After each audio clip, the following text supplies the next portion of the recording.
Hoka hey and good day, Alita Army. Welcome to the Alita Livestream of July the 9th, 2021. Is Alita Battle Angel a sidequel And good day, Terminator franchise, where we discuss all things to do with the movie Alita Battle Angel, the source manga Gundam, and the desired sequel. I am your host, the Muskogee Creek, and our co-host is Angelus. G'day, mates. Yeah, and I forgot to mention that I'm in Denver, Colorado, and Angelus is in Brisbane Down and under. Queensland. Yeah, down under. Brisbane, Queensland, Australia. So anyway, so how's it going there, Angelus? Nice and cold. Getting ready for that? Yeah, nice and cold. That's right. I keep forgetting it's winter down there, isn't it? Yeah, I'm actually like during summer, I just have the quilt cover and but I take the blanket out and just wear the quilt cover over myself. But yeah, now I actually have to, whenever I'm setting up my bed every morning, have to actually, put it in there and shake it out and do its thing. So Yeah. then I not only that, have to wear a jumper to bed. Actually, wear pants to bed. So I guess when I do come down under to visit you and Dizzy and Maxie, I guess it'll have to be, if I don't want to have to bring a whole bunch of different clothes and all, I'd need to come either the spring or the fall, right? You're gonna have to like bring a little bit of everything because that's how wild Aussie weather is. It's like a, it's like a human mother nature. It's just like if it's that time of the month, you just don't know what she's gonna decide. Okay. Okay. Nothing like that time of the month, I guess. So, yeah. So, okay. Well, it's kind of like that a little bit here in Colorado, although in the summertime, it's, we'll get some mild temperatures, but, as we get into the summertime, it's going to be really, really hot. It gets up to like over 100, but you know what they say? It's a dry heat. So, anyway, that's the way it goes on that one. Yeah, what Dizzy said, just bring beer. That's all you need. Well, I already owe Dizzy a beer, so I guess I'm going to have to. And the way Dizzy sees it, he's by the time I get there, he's going to probably jack that all the way up to a case. So anyway, we'll see how that works. So okay, so anyway, I guess Den may join us later. Don't know. Maxie probably will join. Don't know. And I invited several folks, so I guess eventually they'll show up. So anyway, getting to the first topic here, is Alita Battle Angel a sidequel to, or sequel for that matter, to the Terminator franchise? And I guess one of the things that we got to figure out here is it a sequel? Now, we're going to get to some of the details on that, but anyway, when you look at it overall, one of the things I think that disqualifies Alita Battle Angel as a sequel to the Terminator movies is the fact that it doesn't develop any themes from the previous movie. In other words, any of the Terminator movies like Dark Fate or Terminator Genesis, which would be the later Terminators, or even the first two Terminators, certainly there's similarities, but Alita doesn't really develop those themes any more than they're already developed. So in a very real way, I don't think it's a sequel. Would you agree with that, Angelus? Yeah, or even like spiritual successor because I mean, there's an actual society that's developed after the during the dystopian sort of stage, whereas with Terminator, it's like a leader's relationship. It's all or nothing. Yeah, yeah, exactly. Yeah, so it definitely it doesn't extrapolate any from that. Like I say, it doesn't develop the theme. It doesn't even reference it too much. We're going to go over a couple of references about how it comes close, I guess. But basically, it's certainly not a sequel. I think Angelus and I agree on that one. Also, can we call it what's called a sequel? Well, first of all, a sequel is kind of like a sequel, But basically, it's kind of it's a sequel that, or sort of sequel, that occurs at the same time as the original movie, let's say, was. Now, the problem with that is, of course, that Alita takes place anywhere from 250 to 500 years after that. So it's definitely, first of all, it's not a sequel. We already established that, and it certainly doesn't do anything for during this time, the same time period, rather. So, for instance, like Alita, I guess if you're looking at there's two storylines here on this one that are kind of different. One of them is the Mars Chronicles are actually, and I'm not going to spoil the Mars Chronicles. I got to be careful not to do that. But the Mars Chronicles, Lita's origins in the Mars Chronicles are different than what's referred to in that one video that kind of sets up the movie. It's called the Great War, the Fall, and I forget who did that video. It's a pretty good video, really, but it kind of sets it up, a little bit different, about how Alita's parents were killed and stuff like that. So, but anyway, I don't want to get any further into that because I'll spoil the Mars Chronicles. But the idea there is, depending on whether you look at the manga or the at the movie, there's about 100-year difference in those two, give or take a year here and there.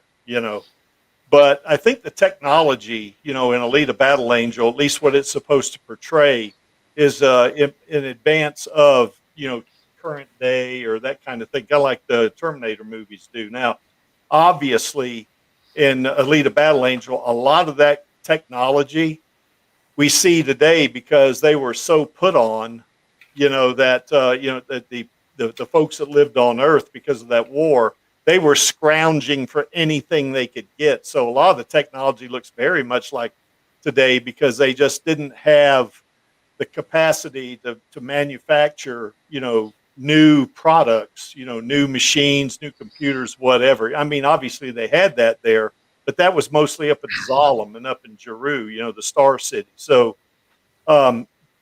that's probably one reason why the technology was so readily identifiable to us. So, what do you think about that, Angeles? I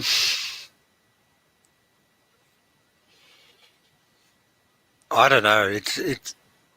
I'm just having a mind blank at the moment. Like, I mean, the technology was always like there. It's just hoarded, I guess. And even then, who's to say that like there's like some tech or even information that was held from the Zalemites by whoever's running Zalem, and even subsequently, was it Catharies that's above? Yeah. Yeah, exactly. I mean, some of the stuff you see, obviously, we don't have the ability to come up with a total replacement cyborg. In other words, we can't take at our current state of technology and of development and stuff like that. We don't have, as a species, we don't have the ability to take a human head and put it on kind of basically a robot body. We don't have that, or an android body. We can't do that. And that, of course, is, that's where Alita's, her world's all about. They can do that. But in some ways, technology is recognizable today. And even, I think, even more archaic or maybe not as good as today. For instance, if you saw those taxis driving around, to me, those things look horrible, as opposed to what we have today. So I don't know. They probably run on different fuel or something like that, but that might give them an edge. But everything's beat up there. Everything is. It just seems old.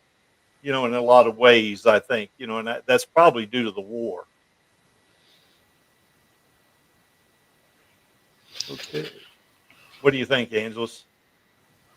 So I was just reading up I was responding to people in chat and reading the sequel thing as well. Yeah. Let's welcome Max Tack Jirai. How's it going, Maxie? I'm just trying to wake up, man. Yeah. I I got something that'll wake you up, Maxie. No. Okay, we got a private. It doesn't involve pineapple. It doesn't What? involve pineapple. Yeah. Oh, I don't believe that. Yeah, me neither. I You'll think it was sneak it in there Dizzy. somewhere. I Like think it was pineapple Dizzy beer or that. something, you know, something sneaky. Oh Well, my there's God. there's pineapple soda just across the street. So Pineapple grab that. beer. That pineapple beer sounds disgusting to me. I mean, I love pineapple, but and on pizza. cider. Cider. Yeah, I could probably drink that. I guess I've never tried it. But yeah, I think it was Dizzy that told us in chat that that Margot Robbie will be filming a Barbie movie Lovely. in 2022. Of course, because that's what we need. Yeah. Although I may watch that since it's got Margot Robbie in it. I might do that. I don't know. You know. So anyway, let me catch old Maxie up because you didn't miss a whole lot, Maxie. You know, basically, this is kind of where we were talking about why Alita is not a sequel to any of the Terminator movies because it doesn't develop the theme of the Terminator movies.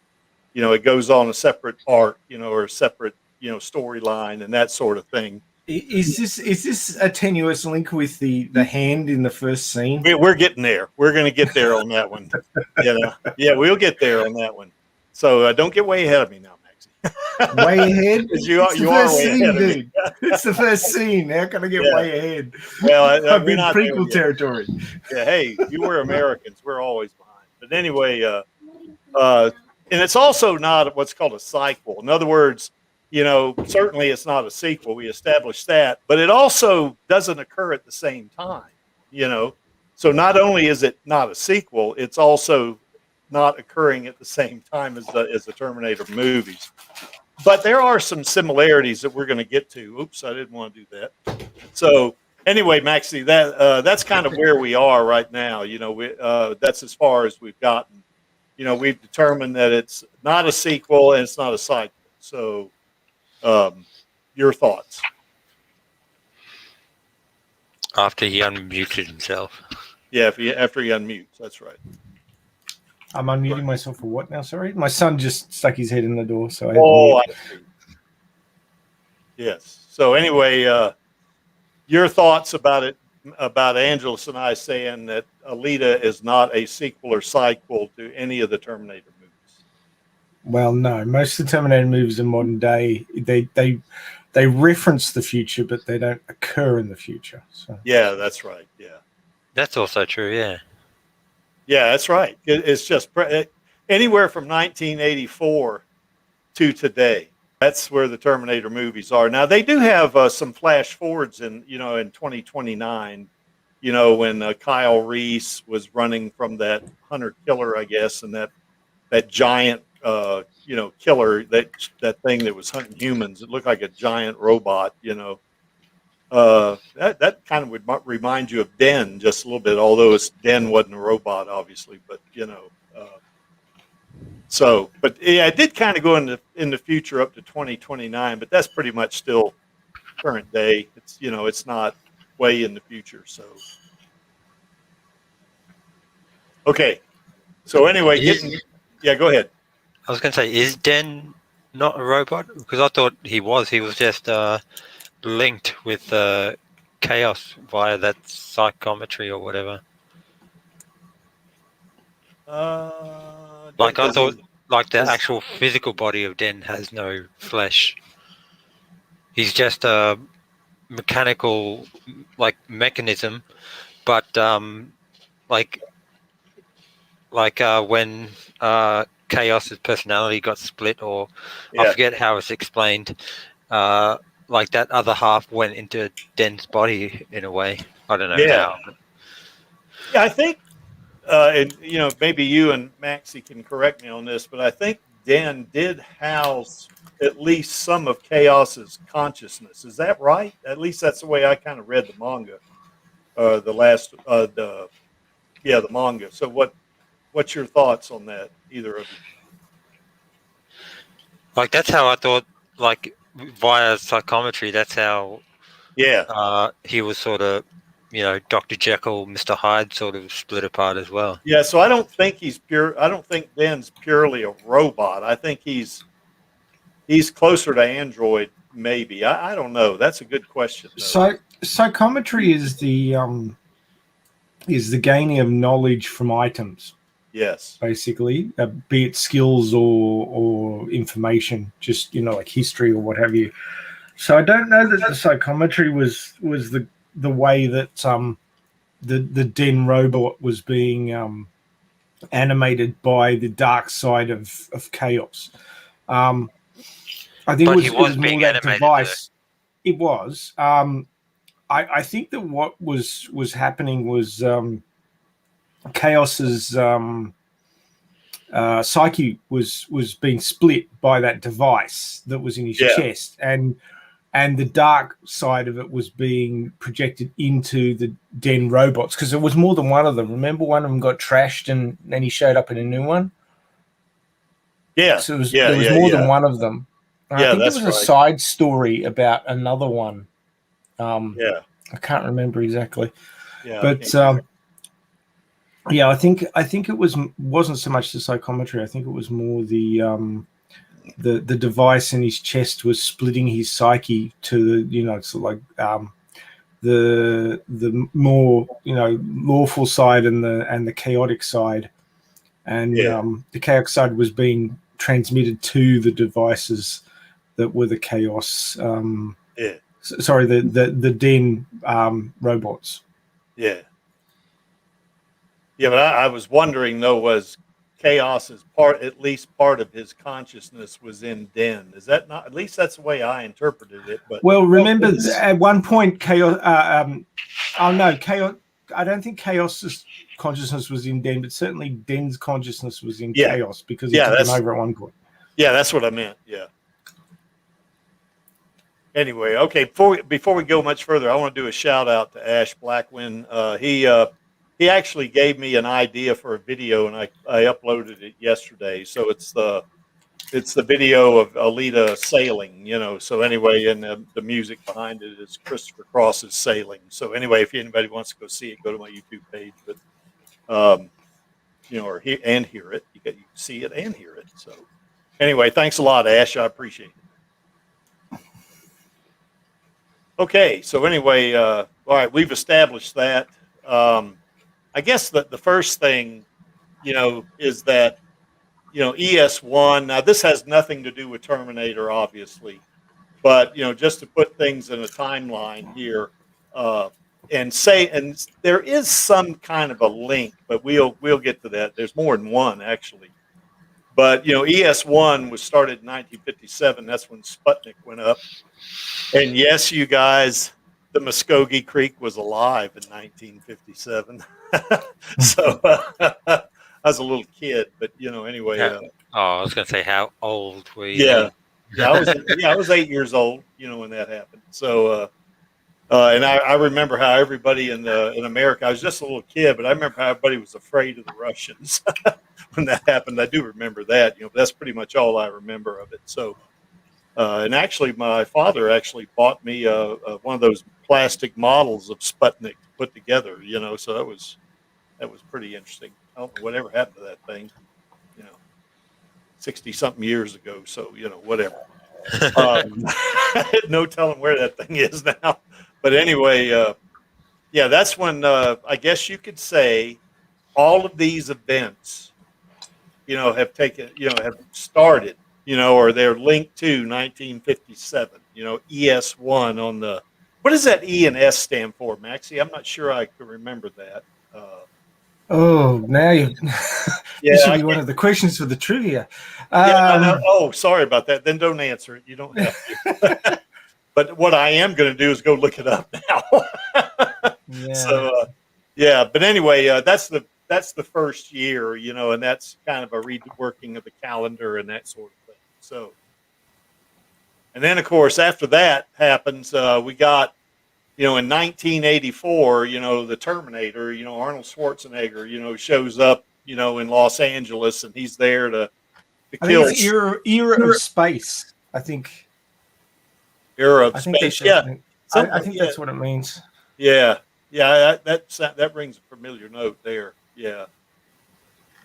Anyway, But in 1984, that's when the Terminator, the T-800, actually gets back in that time displacement equipment, is what they called it in the movie, and goes back from 2029, back to 1984 to try to kill Sarah Connor before John Connor is born. So, in other words, it's one of those old, try to kill your, it's almost similar to that paradox of killing your grandfather before you were born or something like that, So, but I guess the thought was that John Connor, actually had led humans to defeat the machines or Skynet. And at that point, killing him wouldn't have made any difference because they had already lost, the machines had already lost. So the idea was to send the Terminator back to the past and kill John Connor's mother. Is the way that works, So yeah, there's a kind of an interesting thing there that Ash Blackwind brings up, that the Terminator, I guess, is a kind of a I don't know, Ash, I don't know if that's if a human hybrid. I know he's in the movies he's considered a cyborg, but I think it's only because he's got skin. I think his brain was a machine or a computer, or a chip. So I'm not sure about that, but anyway, that's a very good point though, because I think Terminator Salvation and Terminator Genesis kind of departed a little bit from the original two movies. I think, I don't know. It's been a long time since I've seen them, so not sure about that one. So, but that's a good point. And then, of course, in 2029, that's when it's only 8 years from now. Wow. So anyway, yeah. Bugger, I was wrong. I had to go to Ukutopia to find out, but it's Era of Sputnik. Era of Sputnik. Yes. Okay. Era Sputnik. Cool. I thought Era Space would have been, more global, but this is Japanese. Oh, I just got to put one. I got to put one thing up there from Cinesanity.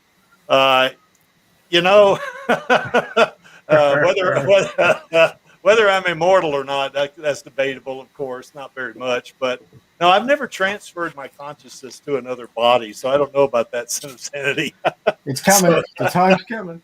Yeah, who knows? You've eaten your cruciferous vegetables. Well, I tell you what, I remember on a prior stream we kind of made a joke because Jay and I stay, it referenced something about me. I guess it was me meeting Alita in 2563, and that that I was a total replacement cyborg. And I said, well, in the future I might get my head removed after I pass on, and then put my head in deep storage or deep freeze, and then make me a total replacement cyborg. After that, we all got a big kick out of that one. So anyway. Then after that, of course, the Great War happens, and that's way after that, actually, like 232 years after that. The Great War, the Fall, actually happens, or the Great War, then the Fall, I guess. And there's a really good video. I really suggest everybody go watch it. Now, it does depart from the manga, the Mars Chronicles, but still a good watch. I enjoyed watching that.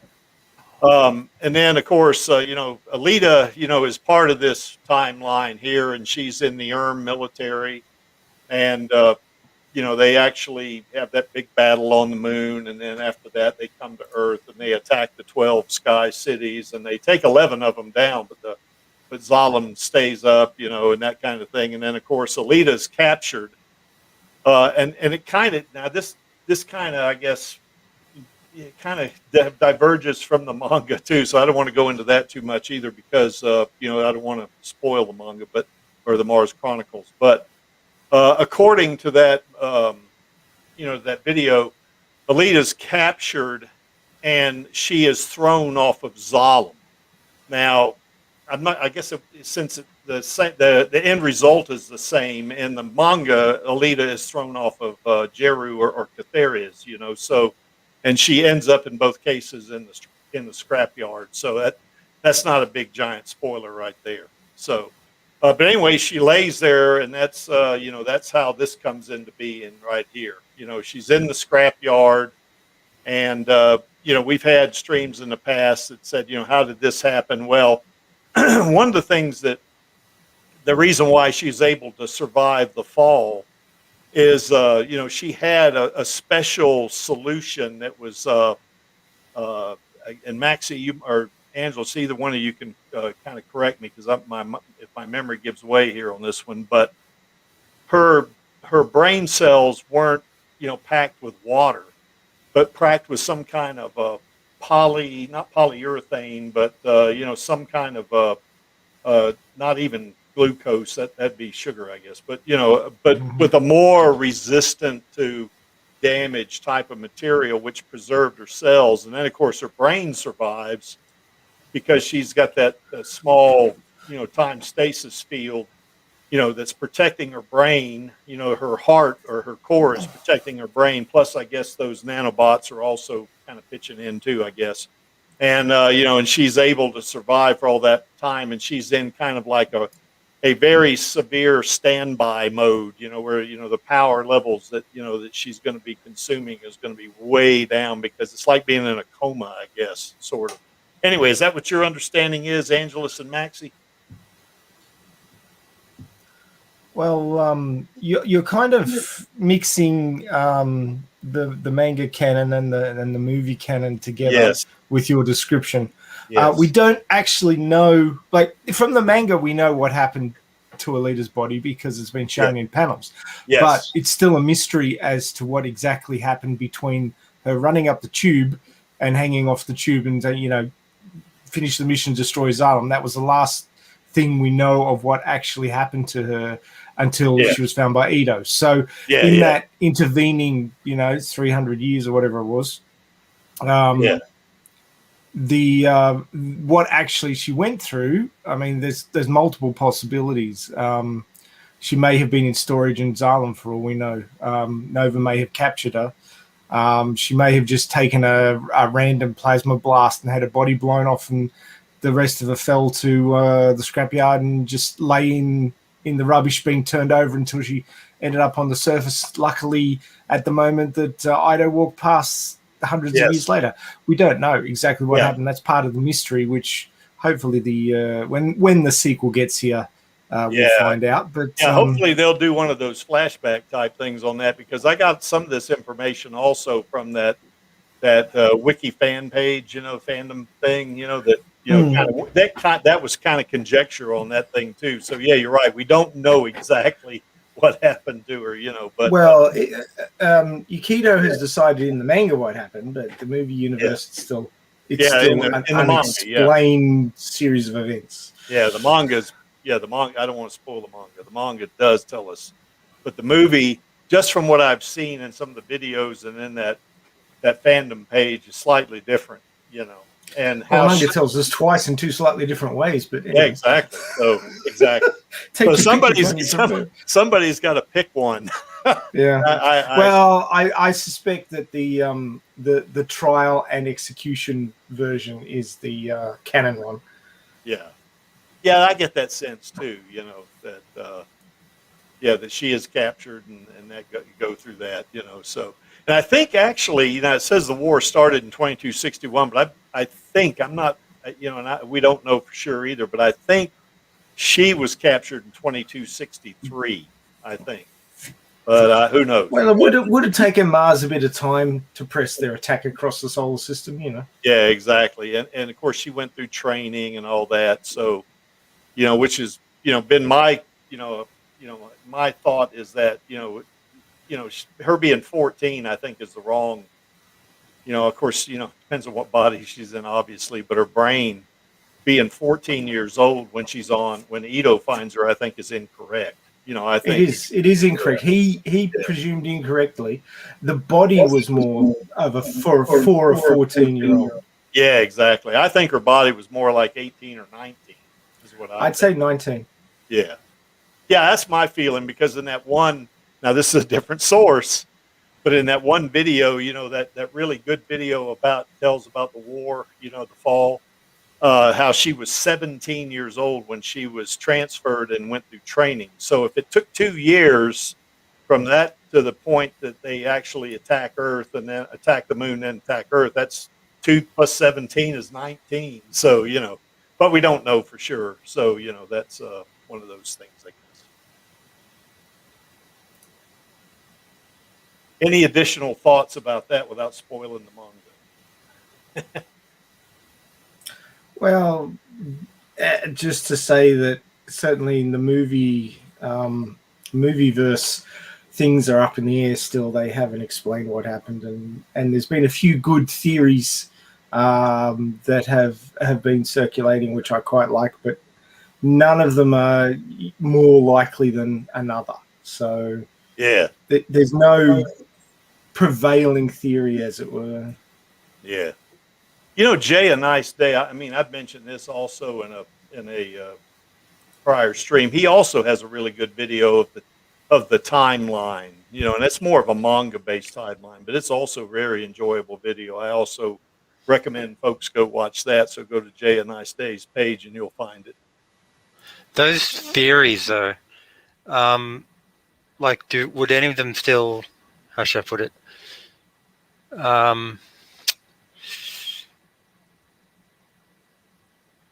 Are they still backed up, I guess, if you want to call it that?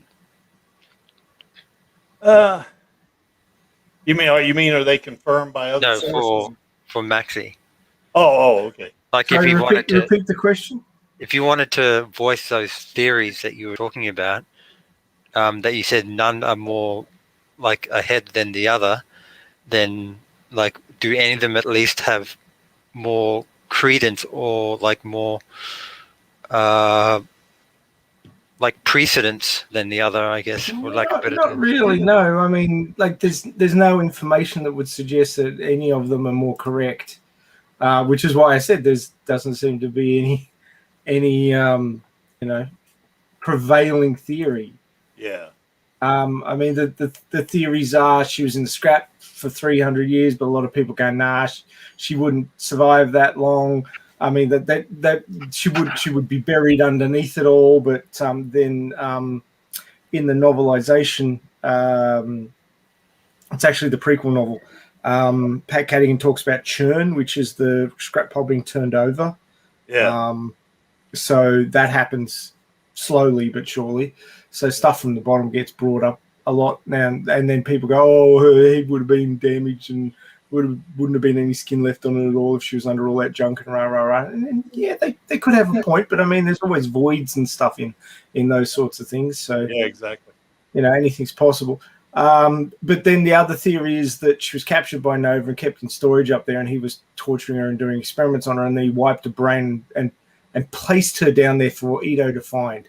Because Nova likes to be in control of everything, so it's kind of some sort of shtick that he would have, and some sort of shit that he would pull. So that's sort of the other theory, that he's orchestrating the whole damn thing, and that's why he says when he's talking to her through Vector at the end, he says, "My girl," because he's like got a thing for her because he's been screwing with her for hundreds of years, kind of deal, exactly. Off and on. Let me welcome Installation 7 or Splash Bang. How's it going, Installation 7? I made it, Pop! I made it! I actually was funny because by the way, points to whoever knows what movie that's referencing, by the way. I've heard that. And I should know it since I'm the oldest one on the street. Yes, you should. You should, Gary. It is an older film. Yeah. Not to insinuate you're old, of course. Well, I'm immortal, so there you go. Hey, I can't remember. According to Leo, you're like James Bond. You just live forever. No. I'm not James Bond. Dan thinks I'm. He thinks I was some kind of spook when I worked for the government, but I wasn't. So anyway. But I'm doing good, and thanks for having me on. I just came to hang out because I felt bad. I've missed so many in the past. So. Oh, that's all right. Yeah. So reports of your death were exaggerated, were they? Yeah, exactly. Are you talking about the line where he's like reports of my demise were greatly exaggerated? Yeah, that's right. Yeah, there you go. That's the one. Now, I will say this: there's a lot of movies that have that line. So is there a specific one? Yeah, but I remember specifically that line, but I just can't remember the title of it. The movie I heard it in most recently, the most recent one was the Man in the. I think it's Man with the Iron Fist is the name of the movie. It was Russell Crowe's character. Yeah, I don't. That doesn't ring a familiar note to me. It's one of the. It's a throwback. It's one of those weird movies. It's like a throwback to like the old like classic kind of Japanese or I guess just Asian martial arts films. So it's sort of campy on purpose a little bit, while also being bloody. Okay. Anyway, just a quick footnote there. Anyway, so what are you guys talking about? Something about a sidequel or something? Yeah, whether Alita is actually a sequel or sidequel to the Terminator franchise. And Maxie and Angelus and I have all three concluded that no, it isn't either one. Although it is similar in some ways. Found it. We're going to get to that. I'm just going to quickly share my screen because... Sure. Where is it? Here we go. Vladdy's new dress. Yes. I still say, is Vladdy watching right now? Do we know? I don't see him in the chat, but well, this was only 16 minutes ago, so he's definitely awake. He's up. Yeah, well, he is. If Vladdy's listening, dude, I think he's he could be one of the funniest guys sometimes with some of his posts, but I think he's having a little too much fun with this dressing up the doll stuff. There is a particular vibe about it, isn't there? It's cool, guys. Whatever people do that's fun that they don't bother other people with is okay. So at least I'm not the only. Do you have a Hot Toys Alita, Mr. Seven? No, I don't. The only Hot Toys I've ever owned were Predator Hot Toys. So 2 for 2 on this stream. Yes, at least I'm not the only person on the stream now without a Hot Toys Alita. Yeah. It's weird because I told myself if I ever bought a Hot Toys, it would have to be for something that wasn't just like human looking. It would have to look like really freaking cool. And the only figure I could ever justify was the Predator because I was like, he's so freaking cool looking. He is cool. Absolutely. I have thought about I can't remember if they ever made a RoboCop one, but I have thought about getting one of those really high premium RoboCop figures because I'm like, why not? Well, why not Alita? Yeah. I know you just said your reasoning, and I respect that. Well, to be honest, I didn't have a Hot Toys Alita until I won that contest, But actually, what happened was Cran actually helped. She helped me buy, pointed me to the right website or something like that, and I bought a Hot Toys Alita. And then less than a week later, I won that Harkins Theater giveaway in which I won a Hot Toys Alita. So now I got 2 of them. So. You can always sell one at discount to someone else, like Maxie here. No. I'm not giving up either one of my girls, as they would say. I'm gonna put a 2 on one of them, a small 2 on the right shoulder, or left shoulder. Oh. So you have AR1 and AR2, right on the forehead. The problem is I'm stuck with too many of those freaking Arizona tea cans. For some reason, I was one of those people that was convinced there was going to be like an Alita Army meetup gathering. I was just going to go around and hand out the Alita Arizona tea cans to everybody. So I've got like 10 or 12 of them in my closet somewhere. We are going to have a meetup. It's going to be after we get past this. Wait a second. I'm trying in to Australia, did I actually get rid of those? We could do it in Australia. I don't care. We'll protect you from all the harmful spiders, bugs, snakes, birds, kangaroos, drop dead. You guys do have you do have Raid over there in Australia, don't you? Yes. Okay, good. You just spray the shit out of it. Yeah, that's mouthwash for our animals. Oh boy. Our fauna. yeah, fauna. Yeah, there you go. Only a biologist would say fauna. Everybody else would say animals or something. Okay, so I'm not, by the way, I'm not disrespecting your point at all, but I'm one of those weirdos that does use the terms flora and fauna all the time. Okay. And the reason why is because, as a when I'm trying to pitch ideas to my friends about story ideas, I'm like, imagine all these like, mutated flora and fauna all over the place. And without having to name all the specific animals and all the specific plants. If I just say flora, they get the idea. If I say fauna, they get the idea. So I am one of those weirdos that does that. I'm the exception. Kind of getting back to topic here. David Alexander said, he has a good question. How would Alita do against Skynet? And of course, Jeff comes up that, that she's going to beat Skynet, and especially in her Berserker body, I think she's going to beat Skynet. In her Imaginos body, it's not going to be even a challenge. She just hacked the mainframe, easy. Yeah, exactly. Hack the planet. Yeah, that's right. So anyway, that's that one right there, Cinna Sandy. When we were on talking about Blotti, I think he's probably sawing Z's right now. So okay, but anyway, this is where we are. Alita, for one reason or another, and we came up with 2 or 3 different storylines of how she gets into the scrapyard, but she ultimately, every storyline converges back where she's in the scrapyard. So and of course, Ito, when she ends up and it starts out in the scrapyard, and what I think is really 2263, but I can't find any real, evidence for that or any source for that. But eventually, in 2563, of course, Ito discovers her. So essentially, she's been in that scrapyard for over 300 years. So. And then, of course, that's that discussion we were having about could she even survive there. I maintain she can, because it's kind of like Maxie was saying, there'd be voids in the metal. She's got that titanium nanotube skull for one thing, and then of course she's got that heart, that's going to power, keep her going. And she's got the time stasis field going for her. She's got the nanobots going for her. So, I don't think it's unreasonable to assume that she could survive 300 years with all of that going for her. Thoughts, gentlemen? Well, obviously she did, because she was there when Ito came along. Exactly. Yeah, so there you have it.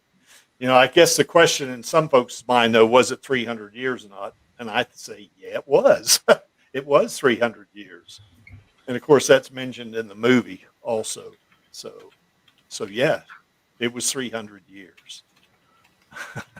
Oh, Dizzy. Yeah, Dizzy, you ought to get your ass on the stream here. Yeah, Vegemite, is that a real good insect repellent? Although spiders are not insects, by the way. They're arachnids. But Repels drop bears. I know that much. but Vegemite take care of them there, Maxie? Vegemite is also the best food to use as a lyric in a song. Yes. We're happy little Vegemite, as bright can be. That's actually not what I was thinking of. Vegemite But, for breakfast, lunch, and tea. And Mama's growing stronger every single week because we love our Veggie. Yeah. And Maxie's going, how the fuck does he still remember that lyric? Well, I like the men and the It's men. instilled upon your memory, man. Yeah. Gary's on the right. Gary's on the right track. He knows what I was talking about. Yeah. I like the men at work. Reference Who doesn't? to Vegemite. Yeah, absolutely. That was a good band too, by the way. I smother it on my sandwich. There's more Vegemite than there is like bacon, lettuce, or tomato in a BLT. Wait, if you speak lyrics from a song, that flags your channel, right? So I can't speak lyrics. I don't know if that flagged my channel or not. Isn't there some weird rule where if you hum something possibly. I don't know. Okay, I'm not gonna say. I was just gonna give in case people didn't know what we were talking about. I was gonna see if I could reference it, but I'm not going to because I don't want to hurt your channel. Yeah. Very funny, Maxie. Anyway, Dizzy says, you can take that Vegemite and put it under your eyes, kind of like Alita did, So maybe that would take care of the spider. Oh, I still have some Vegemite left. I'll see how that goes. So I actually did it. Post a picture as proof. Yes. Well, I did it with TubeBuddy Alita pop vinyl. I actually put Little Vegemite markings under her eyes. She liked it. Then she licked it off. She liked that too. Yeah, Disney says you can speak movie lines. Why can't you do song lyrics? I'm not sure. It's some weird thing with the it's a record weird companies. thing on YouTube. I think because I mean I've used movie clips on YouTube and I don't get yeeted for that. But you got to be real careful with music. Sometimes you can upload some music, and the owner of of the property will, it's flagged as copyright, but they'll let you use it as long as they're commercials or they get credit or something like that for it. So it depends. But I don't know about the lines because music is different than the movie. So I'm not sure how that works. Speaking of movies, and since of course I'll be honest with you, as far as like background Alita lore that's not associated with the movie goes, I'm not the best when it comes to that. But when it comes to Terminator, I do have an opinion on sidequels, sequels, and so forth. As far as I'm concerned, there's no such thing as a sequel to Terminator past Terminator 2. Story ends there. Cannot possibly get any better than Terminator 2 Judgment Day. I agree. Because they tried to reboot, I guess, with Terminator Genesis, that stuff, and that to me, I mean, I like the movie, okay, but it's got Jai Courtney in it. Of course, I like him, but yeah, you're right. It's not as good as the original. It's just not. Terminator is the only franchise I know of where every sequel after 2 was a reboot that failed. Yes. 3 was a reboot that they tried to say it was like a trilogy, but it's not. Yeah. It does not feel like a trilogy at all because Cameron had nothing to do with it. Yeah, exactly. And then they just copied the Liquid Terminator thing by making the female Terminator thing sort of like the Super Terminator, and then Terminator Salvation. I liked that only as to me that's like an alternate universe type thing, like a sort of just getting to see the future war was a dream come true. So that was pretty cool. Yeah. In a weird way, it's kind of like a prequel, isn't it? Although it happens after. I know it does feel like it's weird, but exactly. Because you get to see young Kyle Reese and how he comes to be. So. Yeah, exactly. So, yeah, I agree with you though. I agree a lot, because I really enjoyed Terminator 1 and 2. I like Terminator 3. Okay, I thought it was all right, but I got problems with it in some ways, but Terminator 3 is like making a movie after Indiana Jones and the Last Crusade. Which they did. Okay, to Indiana Jones's credit, it's a lot more fun to watch Kingdom of the Crystal Skull than it is Rise of the Machines. He's got a point. Yeah, because for one thing, all of the original people were involved with Kingdom of the Crystal Skull. Lucas did the story, handed off to David Coop to write the screenplay. Spielberg was still directing. It just still felt like it was part of the thing. And at the very least, it gave us final closure on the original indie relationship thing that they just kind of threw to the side after Raiders of the Lost Ark with Karen Allen's character.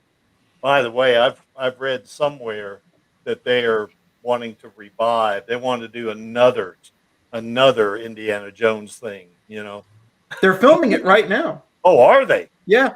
He's out there. He's in his costume. There's set photos all over the place. Apparently got hurt on set.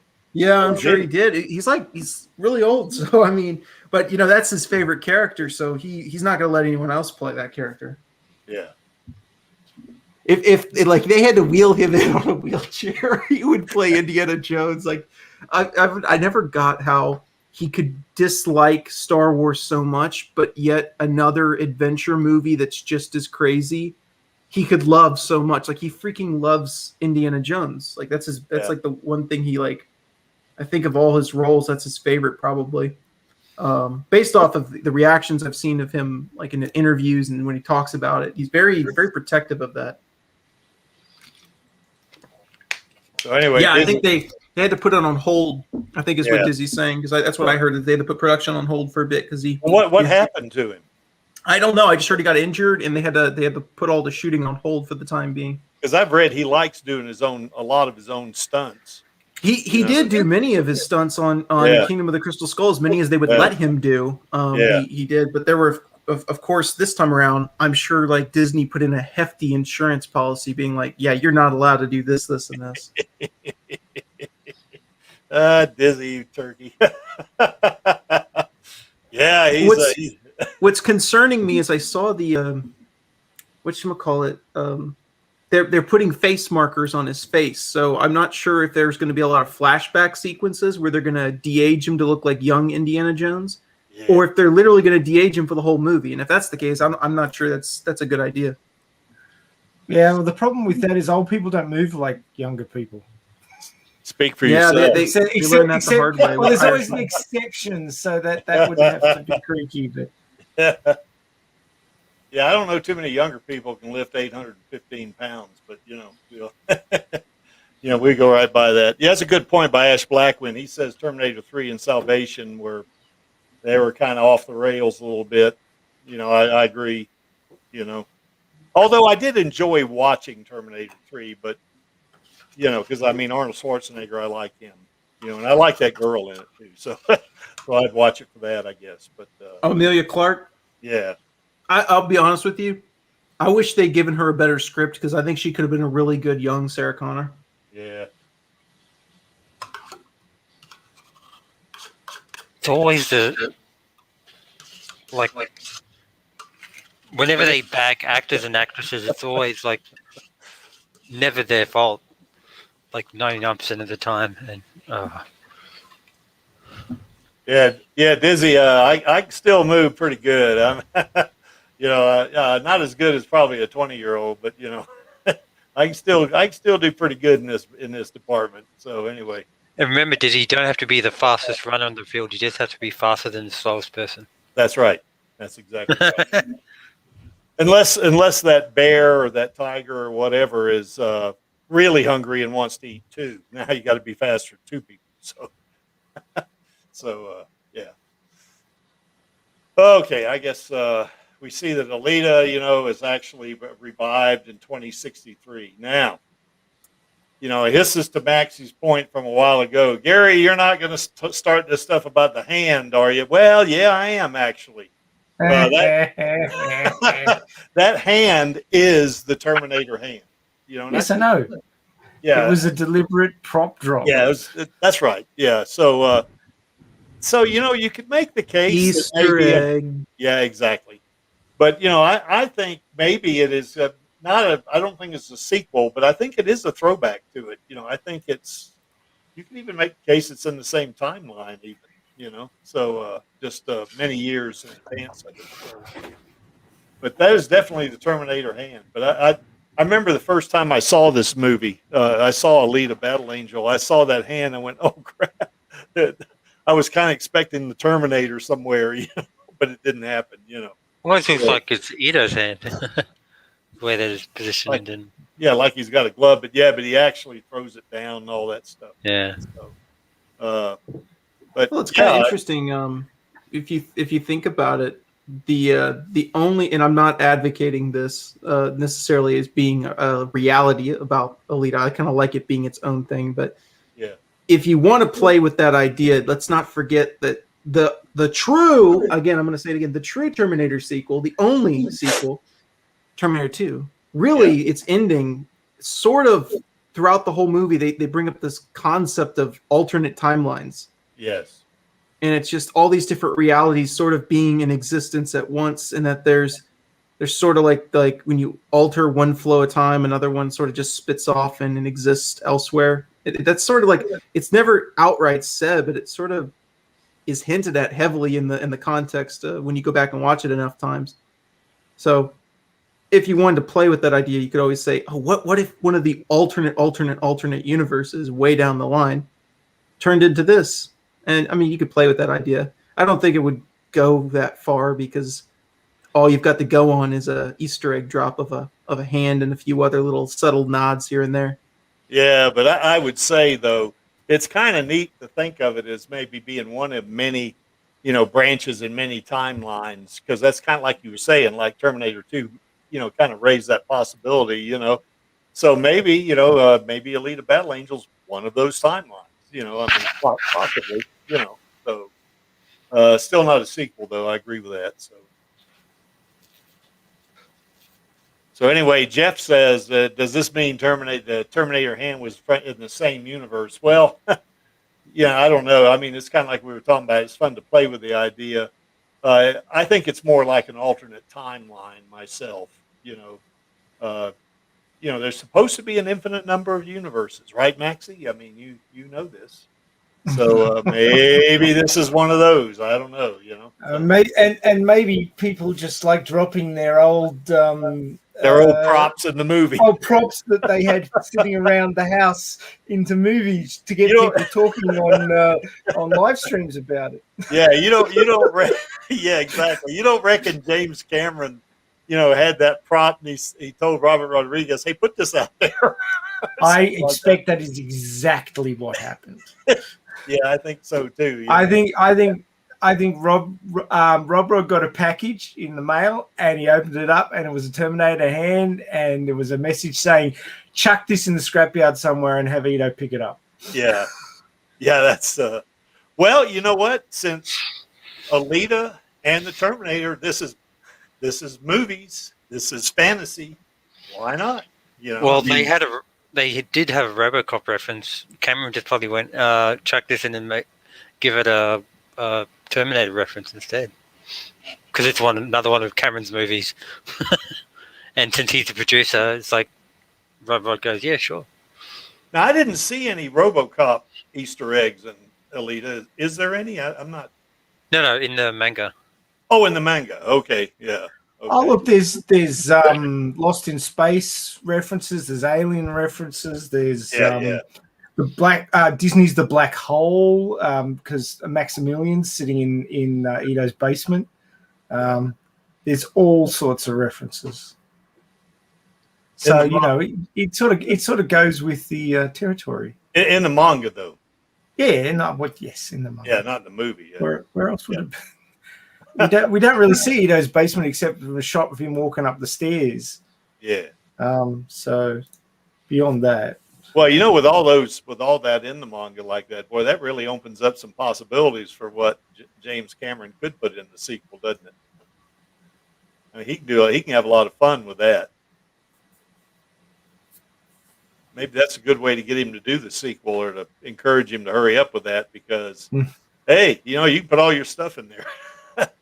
Maybe he'll say, "Oh, yeah, I didn't think of that," although I bet he has. So, well, the Centurions had miniguns.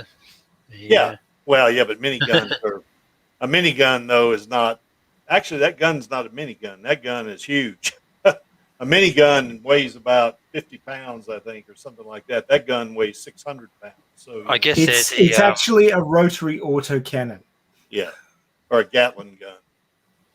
No, you're looking at an autocannon. Well, I know I compared it to one of the U.S. military's Gatling guns. They're very similar, except it's bigger. Oh, Jesus, here we go. Yeah, okay, Max. If you want to call it autocannon, I'm okay with that. Rotary autocannon. Or rotary, is the correct term. Well, you know what though? It is 100 caliber. It is that because I kind of measured that, based on how tall Alita was, stuff like that, and measured the height and all that stuff, interpolated, as they would say. So what do they? Probably the closest one that I've seen in the U.S. military is the one they built a plane around. Is that called a Gatling gun or what are they? Well, I don't know about that one. I think that's the Gal 21, but I compared it to a gun called the Gal 19, and the Gal 19 is a Gatling gun, so it's right. Yeah, so So one would presume the Gal 20 is also considered a Gatling gun. Possibly, I didn't look up that one, so mainly because there weren't any pictures of it. Well, I'm referencing BattleTech weapon names. Okay. Because big stompy robots with big guns. So yeah, well, but to your point though, those barrels, on that Centurion gun, whether you want to call it a rotary cannon or a Gatling gun, those things are huge. They're they're an inch in diameter. I mean, I don't know if you've ever heard a 50 caliber gun being fired. I've heard that, and it is freaking awesome. I mean, it scared the shit out of me the first time I heard it, and the way it goes, it doesn't sound like, you see these guns in the movies, how they kind of go rat-a-tat-tat-tat type thing, This sounds more like a really loud engine, and it's, I mean, it's awesome, Jeff says the Gal 8. Yeah, you're right about that. The Gal 8 is a 30 millimeter Gatling gun or cannon. Yeah, that's on that. I think they put that on that Ace. That's an A10, the Warthog. They put that on the A10, and I think they even put it on the Apache helicopter. I'm not sure about that one, but yeah, that thing's awesome. But it's 30 millimeters, which that's pretty big. That's a big gun right there, So. But that Gal 19 that I looked at, I think it's a 30 caliber, I think. So, and it fires like, I forget, 2,000 rounds a minute or something like that, 1,500 rounds a minute. So, and of course, Alita was able to hold that damn thing up for 2 seconds firing it. So, Dizzy, you cracked me up. Yeah, he does. You crack me up, Maxie. Yeah, Dizzy, get your ass on the screen, man. Come on. Hey, just a deviation, then we'll get back on topic. Right. You've heard of the movie Up, right? Yes. So, if I was to ask, what's your favorite paradox? Oh, I was about to bring this up. God, it's been so long since I've seen Up. I can't remember. Well, my favorite paradox is that if you ask Rick Astley for his copy of the movie Up, okay, he can't give it to you because he's never going to give you up. Oh, geez. However, in doing so, he lets you down, thus creating the Astley paradox. Okay, well, the thing that gets me, though, another paradox is balloons filled with helium are not going to raise a house. That's not going to happen. So anyway. So but do you get it, though? Yeah, I do. I do get it, unfortunately. Oh, okay.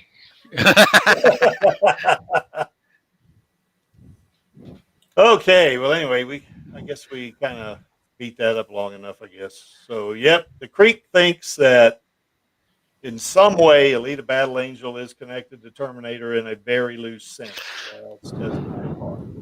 So, Maxie says no. What do you think, Austin? What do you think it is? Do you think it is in any way?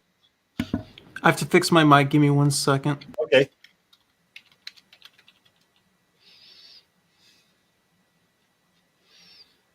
I mean, since Cameron had Rodriguez put this in, that makes it part of it.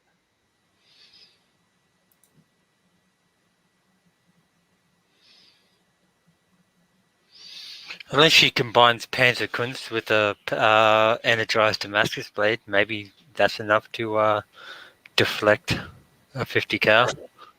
Well, I think the bullet she deflected was 100 caliber. All right, can you guys hear me? Yeah. All right, can you repeat the question because I was having some technical. Yeah. What I just said was you... since Cameron had this hand, had Rodriguez put the hand in the movie. I think that by doing that he connected them. Since we're talking movies here, what's the difference? So I mean, I think they're connected. So that's just my thought. James Cameron has always struck me as someone who he likes to be very deliberate about stuff. Yeah. And I think you can look at it one of two ways. Cameron himself is a film buff. That's one of the reasons why he's probably never going to retire. Yeah. And because he loves movies so much, and if you've ever been, I'm sorry, not been, very few people have been there. If you've ever seen like the videos and footage of his studio, his actual like Lightstorm Entertainment place, it is filled head to toe with just props from all of his movies. So some directors, he just like Guillermo del Toro, he's very much the same way. He loves collecting memorabilia from his own movies because he's fond of all of them. They're friends, aren't they? I'm talking about Cameron and Bill. Yeah, Cameron and Del Toro are friends though. Oh, I was like, I thought you were saying Cameron was friends with Cameron. I'm like, I'm talking No, about no. Cameron. I got a Yeah, little no, confused. no. Cameron's friends with Del Toro. Well, yeah, a lot of those Del- are kind of more artistic directors are all kind of friends. Yeah. Um, Well, I mean, Del Toro turned Cameron onto the manga, so I mean that's, and then he of course went and bought bought the rights. So yeah, it didn't. Well, what's funny is I almost wonder if he thought that like people were going to go buy that up and he had to like get his hands on it so no one else did, and then suddenly like no one apparently other than him is interested in adapting it. But I guess I feel like if he did this, it was probably more for if I just Cameron strikes me as a guy who kind of does stuff on a lark sometimes, like hey just for those hardcores that are fans of mine, they throw that in there. I bet you that'll give him a kick. Like, whoa, what's that? Like, what does that mean? Because I mean, he knows about the ridiculous number of like fan theories surrounding like Terminator 1 and 2 and there's stuff of course I'm a huge fan of The Abyss. Like I've always argued that might be his best movie, but I love that movie. I might be in the minority there. That movie. Yeah, that's a great. No, you're not. I love that movie. It kills me that they haven't finished that 4K remaster of it yet. I want a proper new copy of the special edition because it is so darn good. Yeah. Ash Blackwind says that 50 cal would kill Alita even if she had a bulletproof skull. And I guess that's true, Ash, but I think if you've seen that video that I put together where, that Centurion was probably about 30 feet from her, or may have been less, and fired that 100 caliber bullet at her and she deflected it. So her reaction time is so fast. I think you might be right, though, if she didn't know it was coming, but if she saw them, if she knew it was coming, she could, let's not forget. What if magically Figure 4 turned out they in the next Alita movie? What if they decided to break Din's heart and they turned Figure 4 into a surprise villain and he turns his back on her, and then out of nowhere he like stuns her with some kind of like EMP thing, and that's when they shoot her and leave her for dead a second time. Oh no, not again. They you know what? No, I don't. They can't make Figure 4 a villain. That's not going to work for the Creek. Let's subvert your expectations. Disney's good at that. Yeah, we can't. You know what Figure 4 is going to be, Colin. I'm not saying this to belittle any idea that I'm not saying this couldn't work, but this would be the initial reaction of Disney, and I'm just trying to make a point because they only think in the corporate sense. They don't think in the creative sense of like honoring the tradition of what fans love about a character. Yeah. Their first reaction is, how do we make Figure 4 hip and now? And either one of two things: either Figure 4 is this emasculated little man baby that needs Alita to coddle him, or bullshit. I know. Just bear with me here. This is what Disney would do, not me. Or they make Figure 4 a girl and it's a lesbian relationship. No, they can't do that. They can't. I'm just saying, this is Disney we're talking about. There was a lot of things they weren't supposed to do, but they did anyway.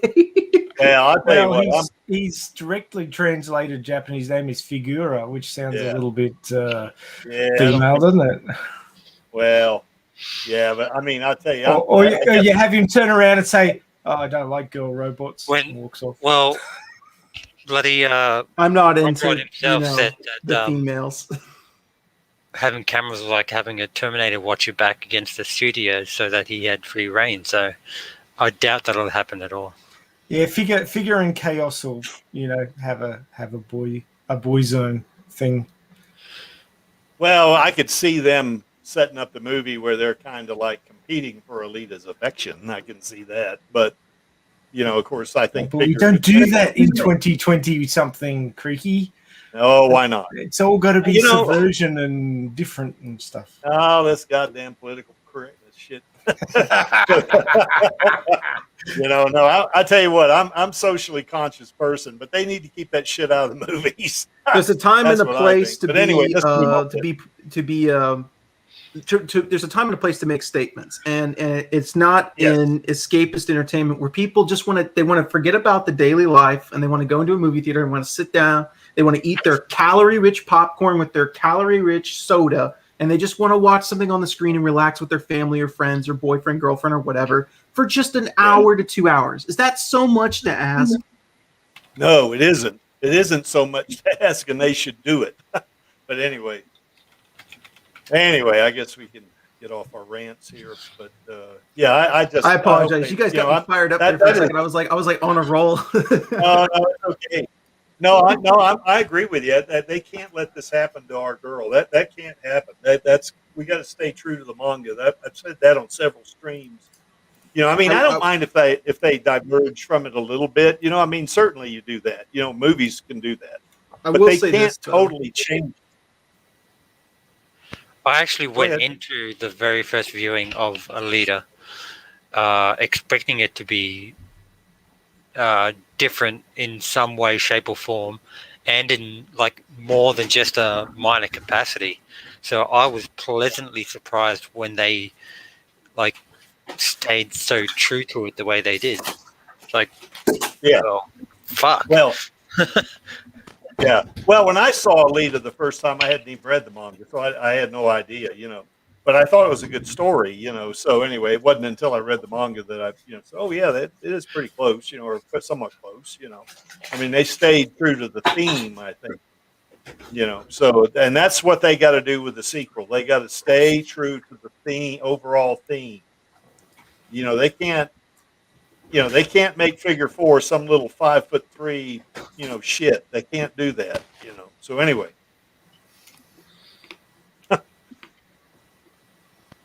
Anyway, I guess Austin, you got me on my soapbox too a little bit, I think. I did? Yeah. Yeah, that's something I'm they can't do that to Alita. They can't. You know, they gotta stay close to the story, not that, and that worries me about Disney sometimes too, but we won't go there. So anyway. All right. Anyway, here's another thing Ito found. Now this really is kind of different. You know, I mean, you know, Android head is an Android head is an Android head. You know, but this is a little different. You can see, but it has some similarities. You know, it's got some major differences too. You know, this one's got teeth, this one doesn't, and so forth. You know. But the general construction, I guess you could say that the one on the left maybe is an older model. But if you look at where the upper lip would be, and you look at the one on the right, to me, my feeling is the one on the right is maybe a later model. You know, but that kind of thing is also. This was an Alita, the one that's on the left. You know, so you know you could make the case that maybe. And the creek is really stretching it here, but you know you could make the case that the robot head on the left or the android head on the left is just an earlier model, and the one on the right is a later model. You know, and it could be related to Alita. So anyway, It could be one of Zapan's discarded skulls, because you know how he keeps on replacing his face to keep it fresh. well, he doesn't replace his skull though, does he? I thought he just gets his face worked on. Well, I don't know. He does get his face worked on, so maybe he keeps us like servicing your car. You just change. All I have to say is, wow, they're both skull-like. What? Who would have thought? Yeah, they're both skulls. Yeah. You know, one thing I would say about Zapan, though, you know, in the novelization, he actually has his teeth worked on while he's chasing Hugo. Which I thought was hilarious, you know. So, you know, taking the time to have his teeth worked on, I think is what it was. Mm-hmm. Yeah. And he had his in the novelization. He also has his cheekbones worked on a lot too, doesn't he? So, yeah. Has them worked on by a leader as well. Yeah, she worked on his nose. Yeah, definitely. You know, with that open palm strike. So, but anyway, you know. You could make the case, a weak one maybe, but that's, you know, certainly similar. And of course, this one here is that's pretty different. The eyes may be somewhat similar, But I think this is basically the same skull. This is a different skull. It's to Maxie's point. They're two skulls. Now, the one thing that is similar is the one on the right, certainly has teeth, just like the one on the left does. So, and that's and the eye sockets look somewhat similar, but that's as close as I could come. If I would say they were in the same universe or the same timeline or whatever, the one on the right would be a later model than the one in the middle there on the left. So, what do y'all think? Anything's possible. Anything's okay. You can say, Creek, you're full of shit. That's okay. You can say that. That looks like a steampunk version of a Terminator skull. Yes, it does, doesn't it?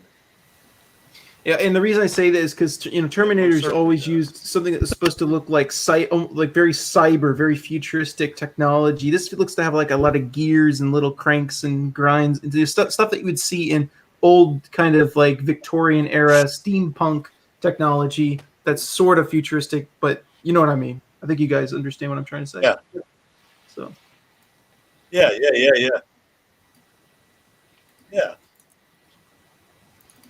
Yeah, kind of a little bit like that. I don't know if you saw that. There was that one robot that was in that movie, The Day the Earth Stood Still.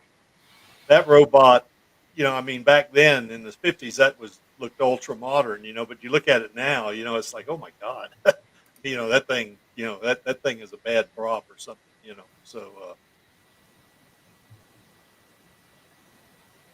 What do you think about that question that David asks?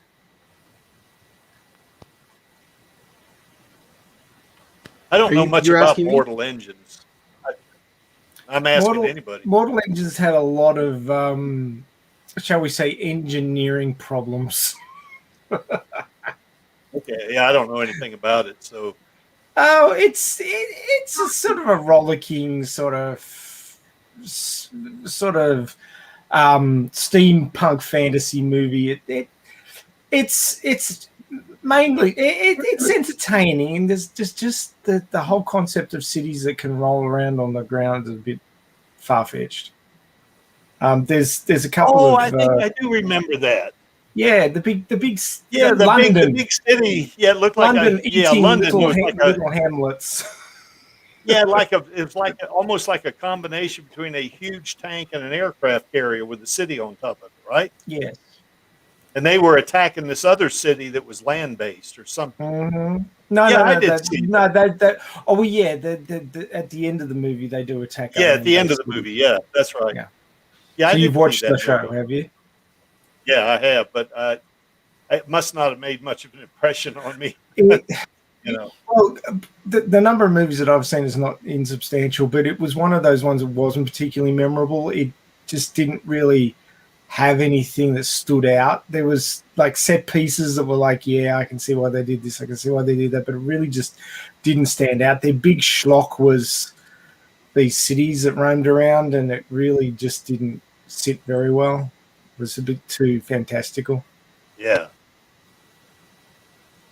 I mean, if they said, we after the big war that they had, that we had this strange radiation that made things lighter, so then we could make these cities.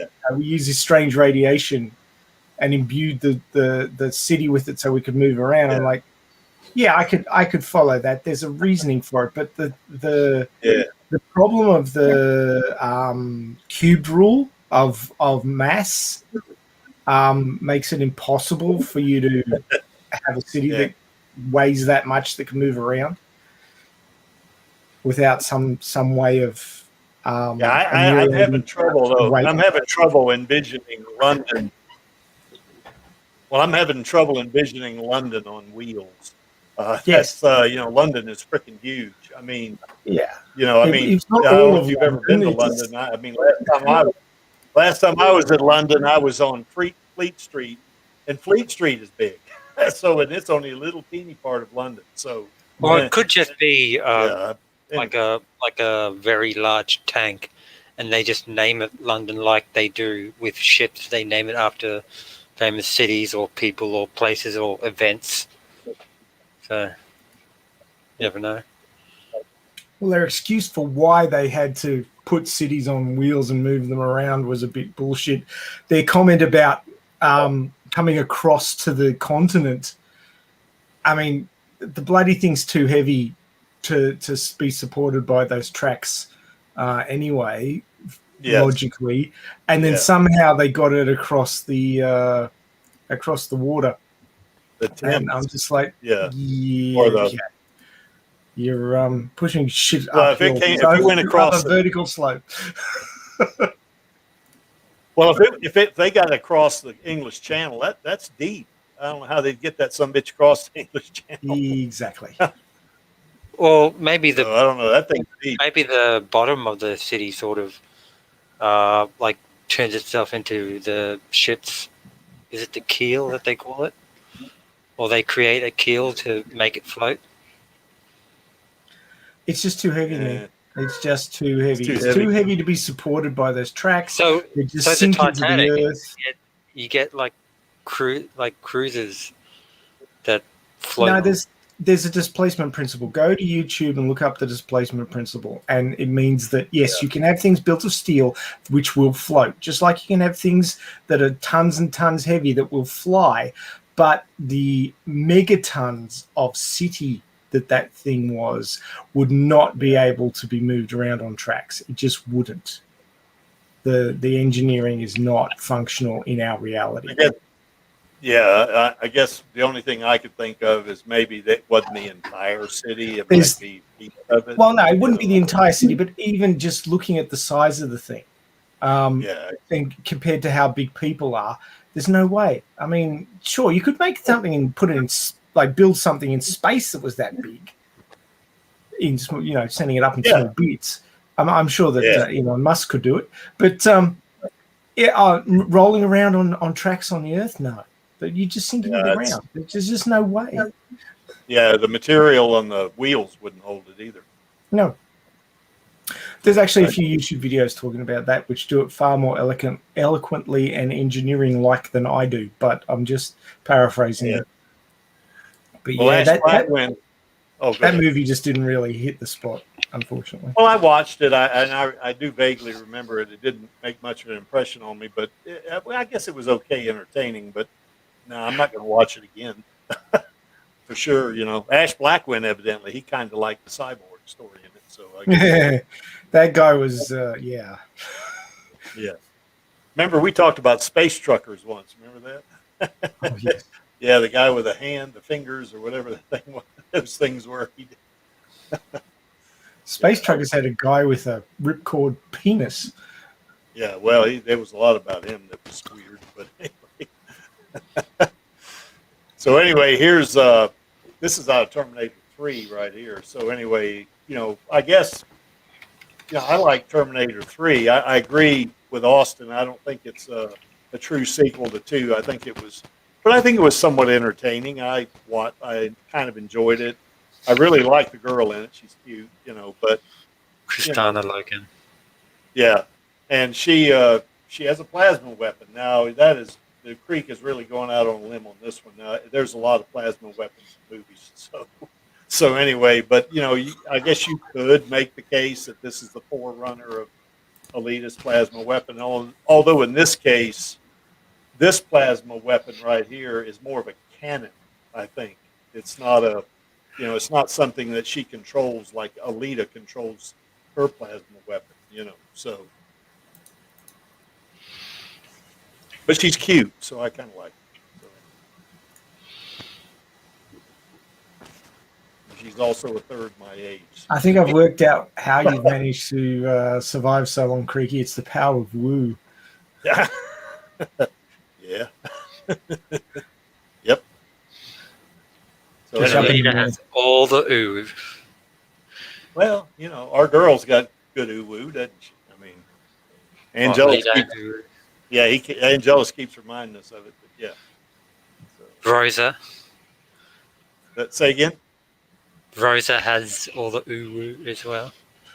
I just found a Hot Toys Alita selling in Australia for $400 with free shipping. $400 Australian. Yeah, that's cheap. Well, that's about what it is in the U.S. The U.S. is $300, I think. Do it. Do it. Go Yeah, on, Maxie. Join the club. One You'll have of to. us. One of us. Yeah. Of course, your wife might shoot you, but you know. Yeah, that's bad. Yeah. Small price to pay. Nah, you got to get family comes first, you know. So anyway, And lead is part of the family. well, in a Not weird according to my way, wife. you know, Rido and I were talking about this one time. You know, about how we thought the Alita Army was really like a big extended family. That's Oh, kind they of are. true, isn't it? You guys Yeah. are definitely. Yeah. That's one of the things about the fandom I like. You know, the only other fandom I was associated with was the Star Trek fandom. You know, but it wasn't And like. And you know, family members can be wrong. Like whenever Maxie says pineapple doesn't belong on pizza, and, you know, it's not his fault that he has a bad opinion on something. Do you guys have a holiday like Thanksgiving? No. No, we don't give a shit. Well, you do have Christmas, right? We You only steal definitely the good one. We only steal the good ones from the US. Yeah, we don't even really do Halloween, which is disappointing. I actually like that one. Yeah, Well, I like some of us Halloween. do, and so, but like we just do the Aussie thing and not give a shit. Just don't answer the door. Well, my point was going to be, you know, you were saying how you know, everybody in the Elite Army's family, even if some of them are wrong, but you know, like if you go to like here in the States, if you go to a big Thanksgiving dinner with a family, you know, you'll get a big mix of people, you know, depending on how big the family is, of course. And there'll be some folks that disagree with you on a lot of different things, including politics, you know, and you can really get into it, you know. So, Well, if they disagree with us, we'll just send Vin Diesel after them. you send Alita after him. So anyway, but anyway, now this, you know, I think we had a stream before where we talked about, you know, the Terminators are, in my opinion, Maxie, I think you agreed with me that, in my opinion, these are not really cyborgs. I mean, yeah, they got human skin and stuff. You know, maybe the T800 does, but the others, this TX and the T1000, they have kind of like a malleable poly material, you know, that they can make it look like skin, you know. And they all have chips for brains. So to me, that's not a cyborg. Those two are actually androids, I think. Well, a cyborg definition at the very basis is part human, part machine. Now, my understanding from the Terminator movies is that they grew the skin so that it was lifelike and would bleed and everything. Yeah. So that was grown from human skin. So they are part human. It's just not the thinky bit.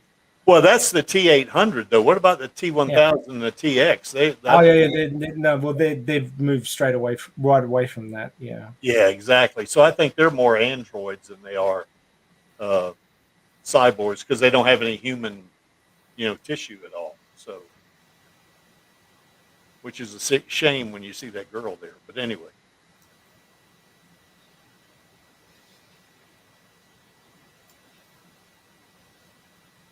Okay, Perfect Body is that T800 T1000 hybrid that Ash Blackman was talking about. That was John Connor, wasn't it? Ash, I can't remember. You can type in the chat yes or no. I think he was that hybrid, wasn't he? They call it a T900. I think maybe they did. I'm not sure. I don't remember. No, there was a T1000 in Genesis as well as the T3000. There is one Terminator story we're forgetting about. I can't believe it took me this long to bring this up, but actually, the best futuristic version of the Terminators, barring Terminator 2, is Terminator Resistance. I don't believe it. I thought it was Sarah Connor Chronicles. The Terminator Resistance is a game. Oh, a game. Okay. Yeah, it came out a few years back. It's sort of more of an old school shooter, but it really is. It's basically an entire game based around Cameron's version of the future war. So it's sort of like just a love letter to Terminator 2 in a way. Okay. Yeah, if you ever get a chance, give it a try. It's a great kind of All right. old school throwback, and it's got a decent little story too. Did you say it was like a first person shooter? It is a first person shooter, yes. Excellent. I love those things. And the whole time you're playing as one of John Connor's like future soldier guys. Yeah, I wish I could. I got a couple of first person shooters, that I kind of mess around with. I don't play them that much, but I'd sure like to get some. If I could figure out a way to get into one of them and put like an Alita skin, on it. Well, speaking of, before we get off the topic of games, I will say this, because we talked about Cameron likes to drop Easter eggs and references in his films. And especially with dialogue. He loves dialogue references. He'll recycle the same lines in every film if he can. Yeah. But let's not forget there was an Avatar game coming out next year. And I would not be surprised if there's a couple of Cameron film references hidden throughout the no doubt open world of Pandora.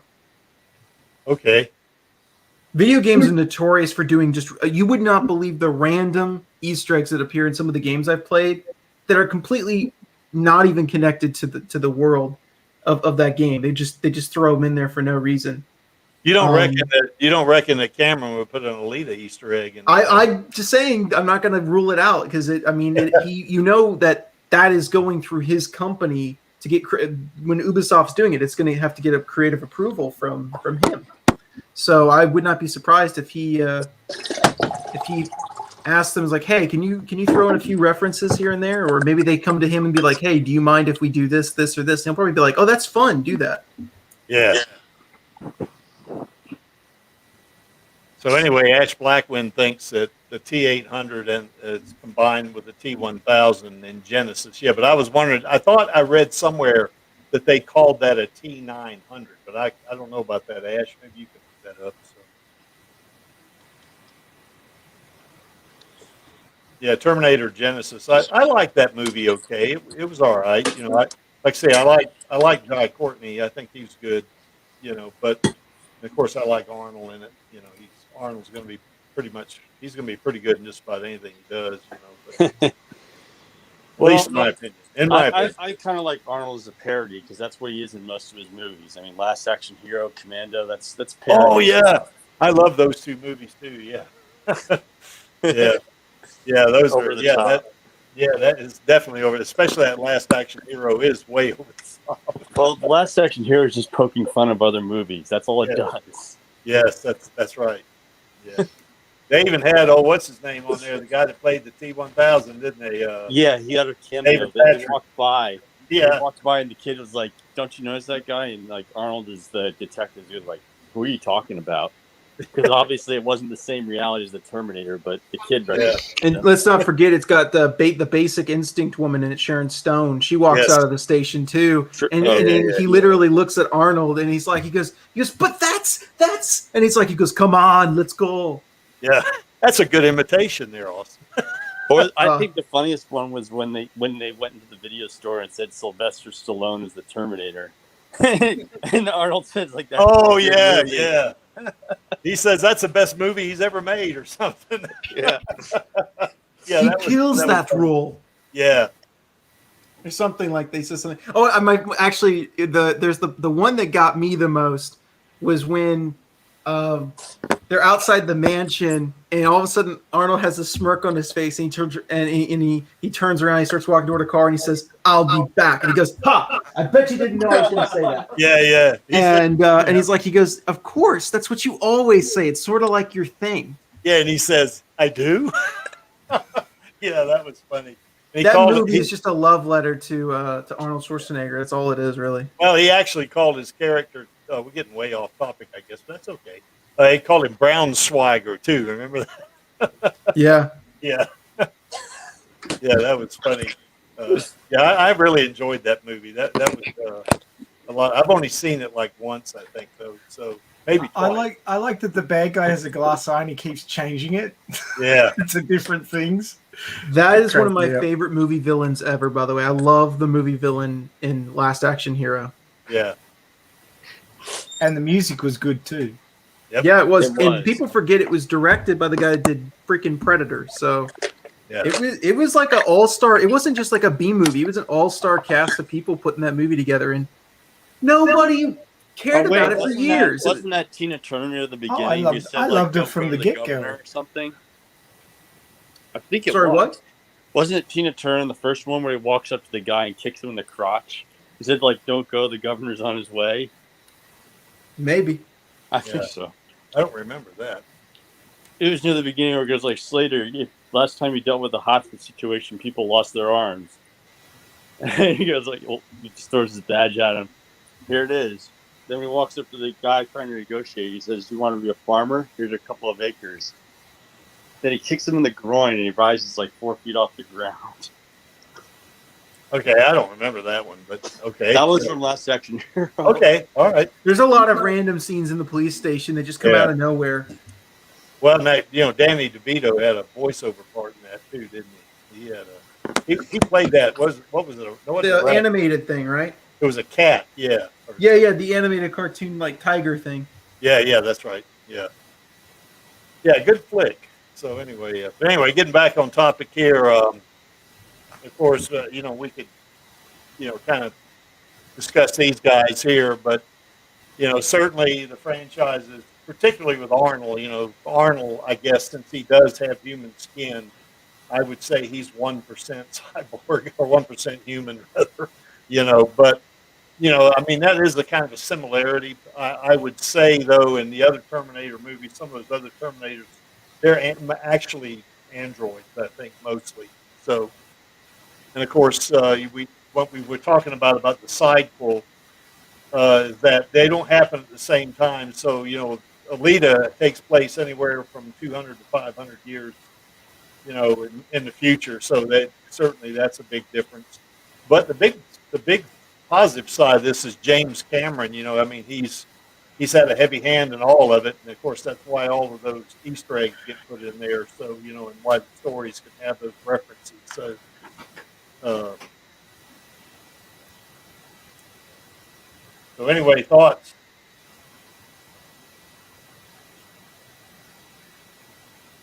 I don't have any. I'm new glad ones the about Blarm this has no topic. time travel. Oh, that's right. Alita doesn't have time travel in it. That's right. Not yet, and I hope it stays that way.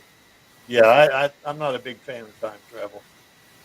Although I did like Back to the Future just for the comedy part, but I don't actually believe in time travel. But Well, what I like about the series, when it goes in the Last Order and stuff, is that it talks about the past, but there's nothing. No one's like going backwards and changing it. It's just what the characters remember. Where's my hoverboards? Where's my hoverboards? you can get those now, can't you?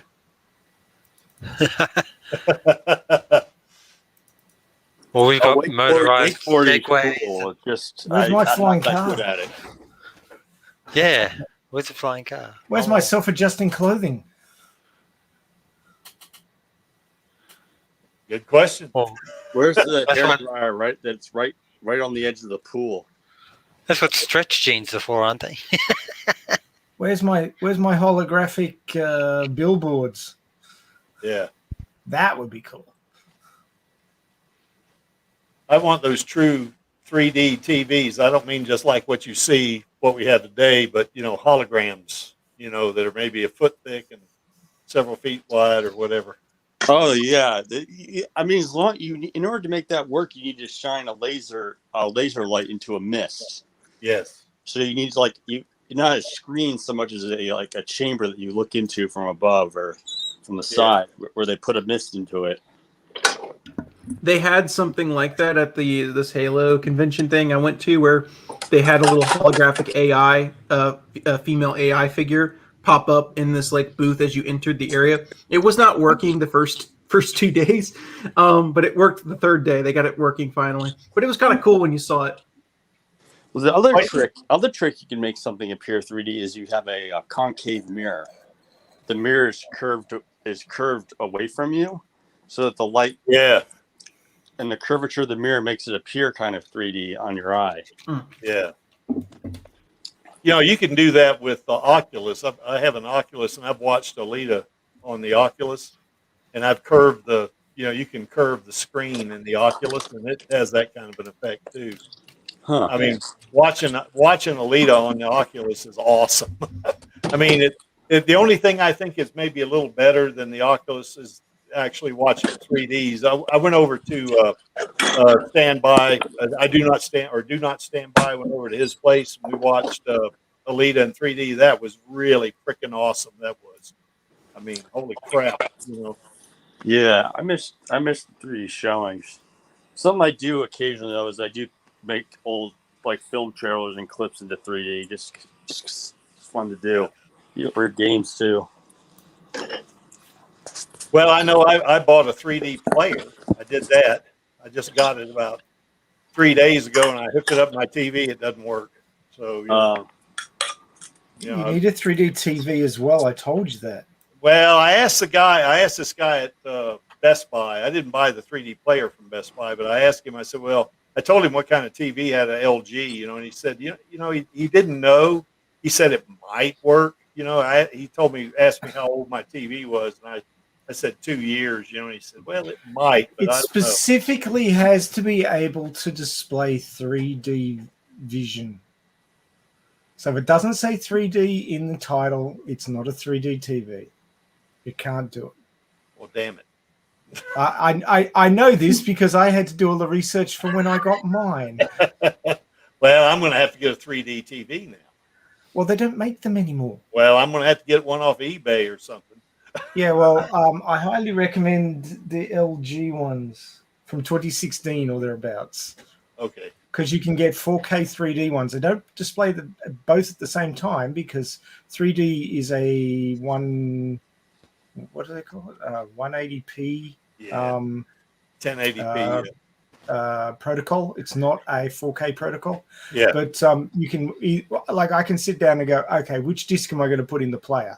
The 3D one or the 4K one? And just decide which version I want to watch. Well, one of my many, I got like 5 different Alita DVDs, not CDs, DVDs, 4K, Blu-ray, all that kind of good stuff. One of them is a 3D disc. So, yeah, well, you've got to have the 3D disc, the 3D player, and a 3D compatible television. Okay, 2 down. Or projector.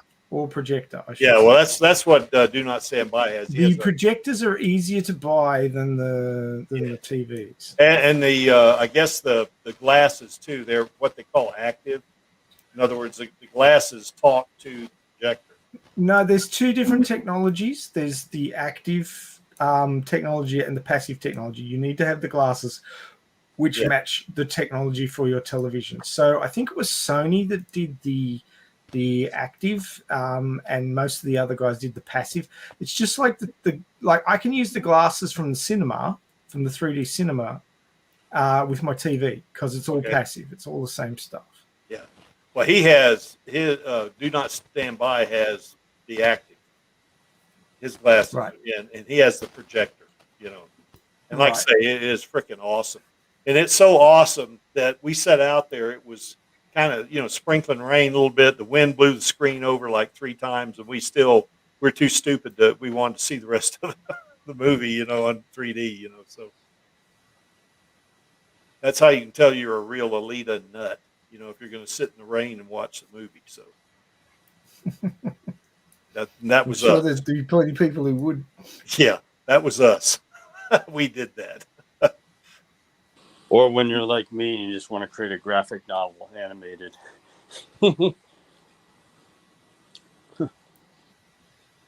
By the way, Maxie, I started your chapter 3. Oh man, don't strain yourself.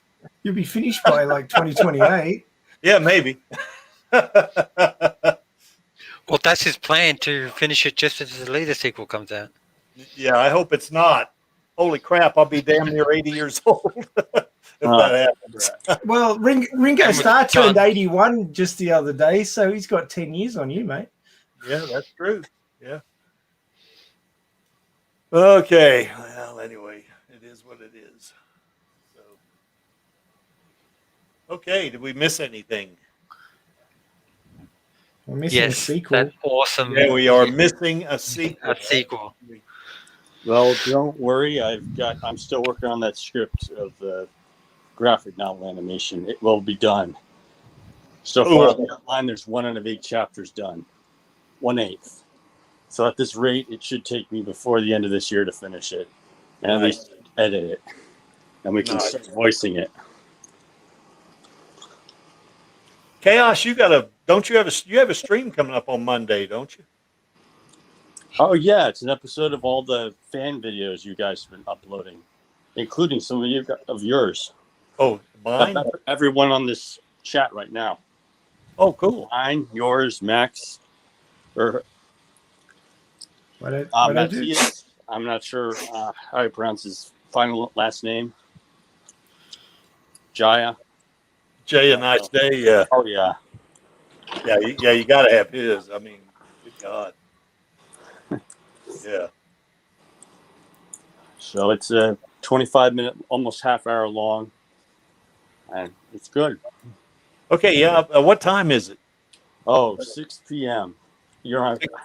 I'm on Mountain Time. When they? Oh, right. That's right. It's 6 p.m., but it's not. I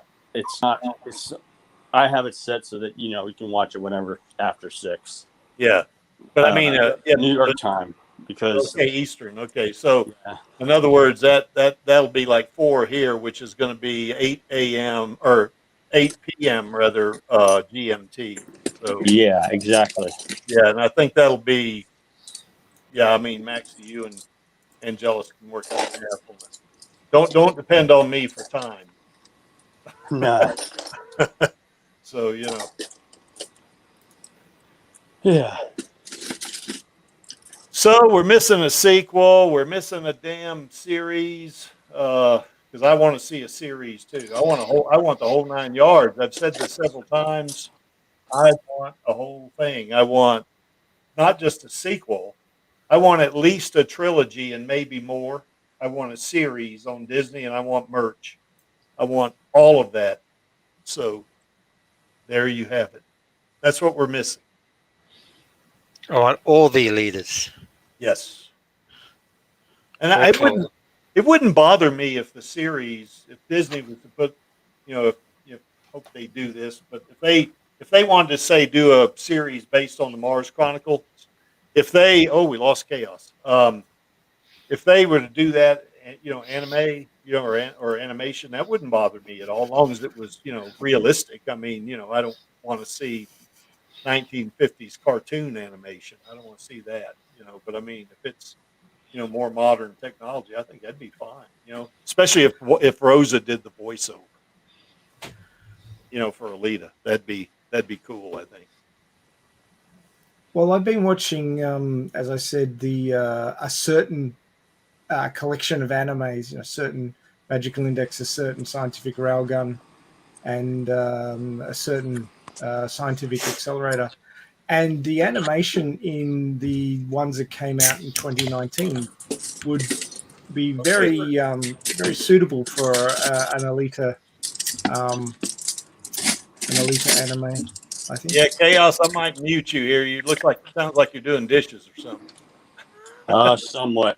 I went to investigate the barking dogs outside. Oh, okay.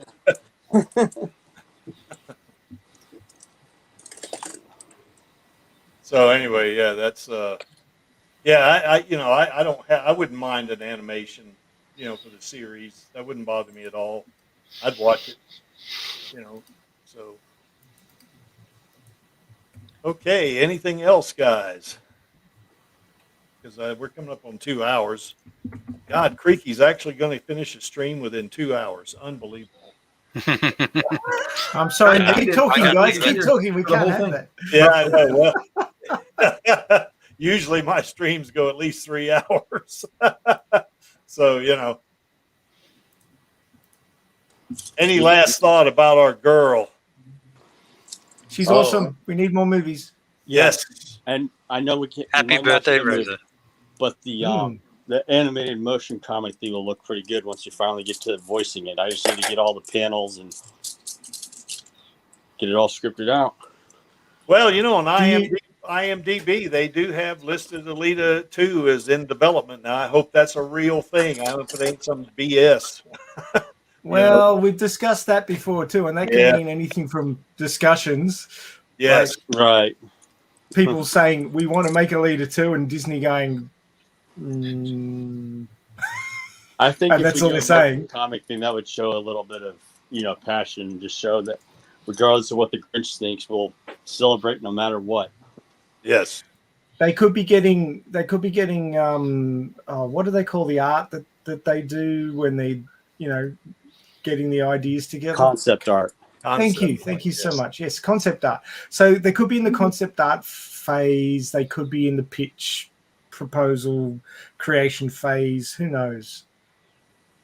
I mean, they could have pitched it to Disney a couple of times by now and been knocked back a couple of times for all we know, but they won't tell us. Well, I would think that if Cameron, I think he does want a sequel. So my thought would be that I don't think they might knock him back, Maxie, but what they might do is just have like no comment or something. They just won't. Well, give him any my feedback. feeling is he goes to them and goes, I want to make an Alita sequel. And they go, well, considering how much it made and the environment in the cinemas at the moment, it's a bit of an iffy proposition. Yeah. And you want to spend a lot of money on it because you want the animated character.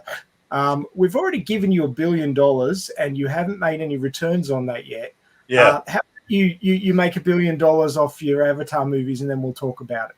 Yeah, you're probably right. That is how I expect the conversation went.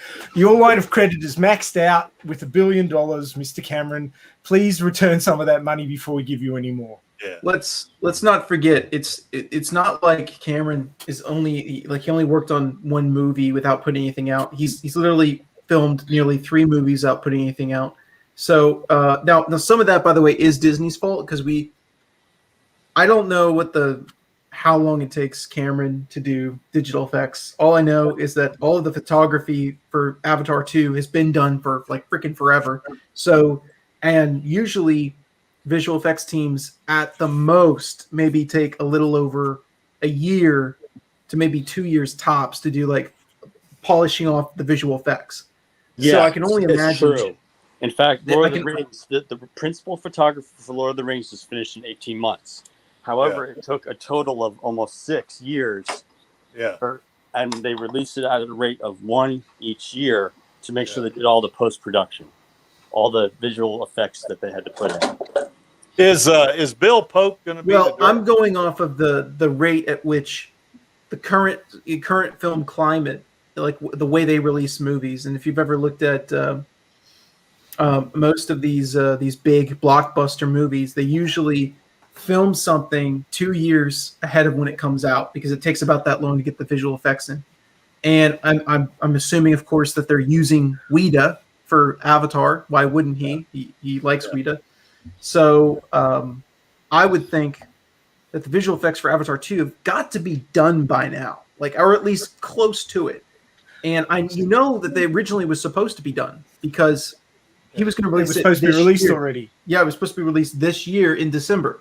And then it was Disney that chose to move it because originally David Benioff and D.B. Weiss, the guys that did Game of Thrones, they were going to already have filmed the Star Wars movie by now and have it ready for the theaters. So there was a trilogy of Star Wars movies that was supposed to be done by them after they finished Game of Thrones, and they had put those untitled Star Wars movies into certain slots. One of the slots they wanted for that Star Wars movie was the Avatar slot, so they moved that back so they could put it in there. And then the movie got canceled.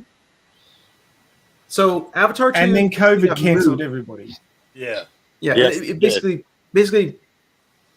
No, the movie got canceled. Wait, are you talking about like COVID? Yeah.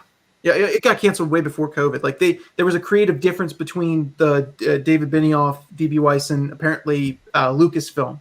There was some kind of rift that happened, and they couldn't see eye to eye, and so they canceled the whole project. Yeah, but what I'm saying is they might have moved it back, but then there's a whole situation with COVID, and Cameron needs big crowds at the cinemas to make his money back. He can't really do it without the blockbuster cinema audiences.